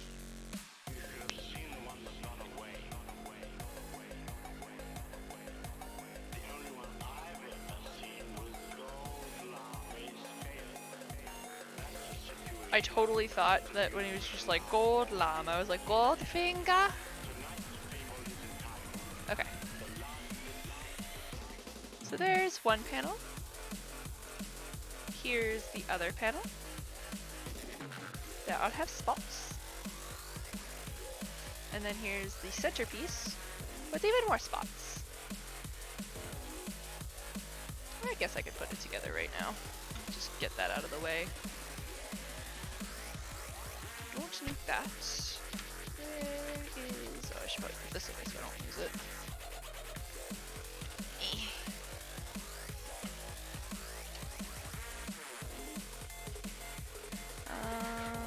I believe it's this way. I've got that stuck in my head. Gold finger.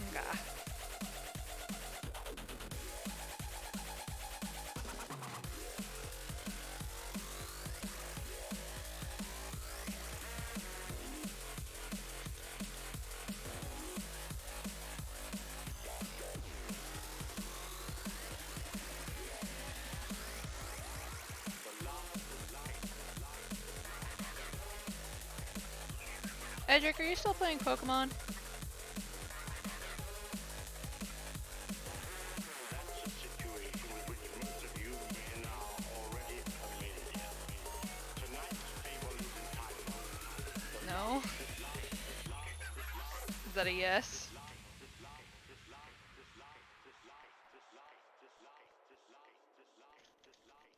What level are you?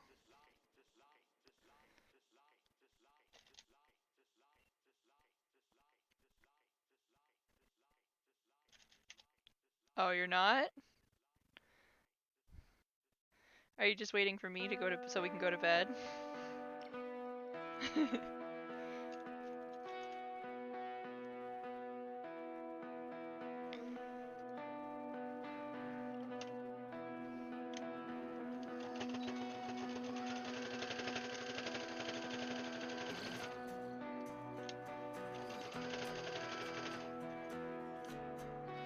No, what's bed? It's that thing we had to flip last night because my side had a hole in it that my butt made.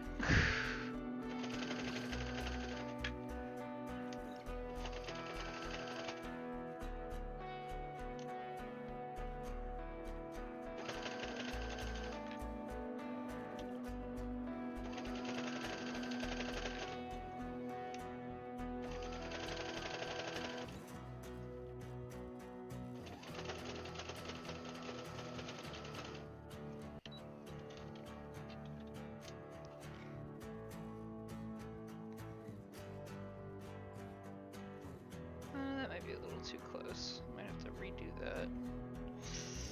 I probably should because that is so off. Oh, bloody hell.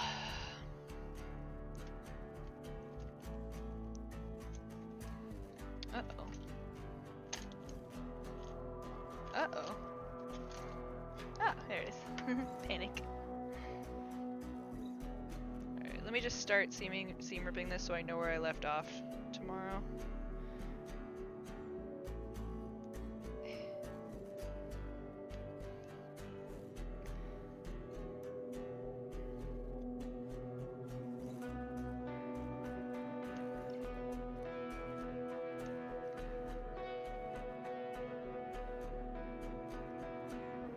There we go. Alright. Alright, alright, alright. We will go to bed. We will go to bed. I'm done. For now. I need to attach these, and then attach it to this, and then attach this to that. And then I am done with another commission. It felt like that one went by so very quickly because I was actually embroidering that while I was working on the other two.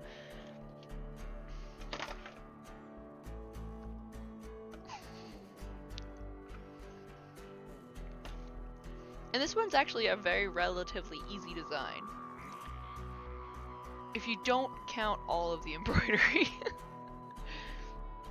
Because like you just watched, there's really nothing I can do when it's not finished embroidering, so it's literally just putting it in the machine, hitting go, and just watching it like paint dry. It's like, hurry up, please. Okay. Now I'm getting delirious. Turn off machines. Go sleep. And I won't be streaming tomorrow or Monday or probably Tuesday because my apartment complex has signed us up for fiber. So I have AT&T coming on Monday and they need to get into that closet where my computer is right now. So I need to rip everything out of there so that they can have access to it for the next couple of days. And I won't be able to set it up until they're done, because it's not a very moving computer. It's not a very comfortably moving computer. So I need to let them do that, and then once they are done and I can set everything back up again, I will be able to come back. Possibly Wednesday, because remember, Edric, they said that they definitely need it Monday and Tuesday, but it may go longer, and seeing as we are the top apartment, we are most likely going to be stuck at the longer end of this, so. But I'll still probably keep working on things because I can't exactly take that much time off, so. They don't have to get in anywhere near my computer, my sewing machines, just my computer. They better not have to get near my sewing machines. And I'll be watching them like a hawk. These are my babies! Don't touch my babies!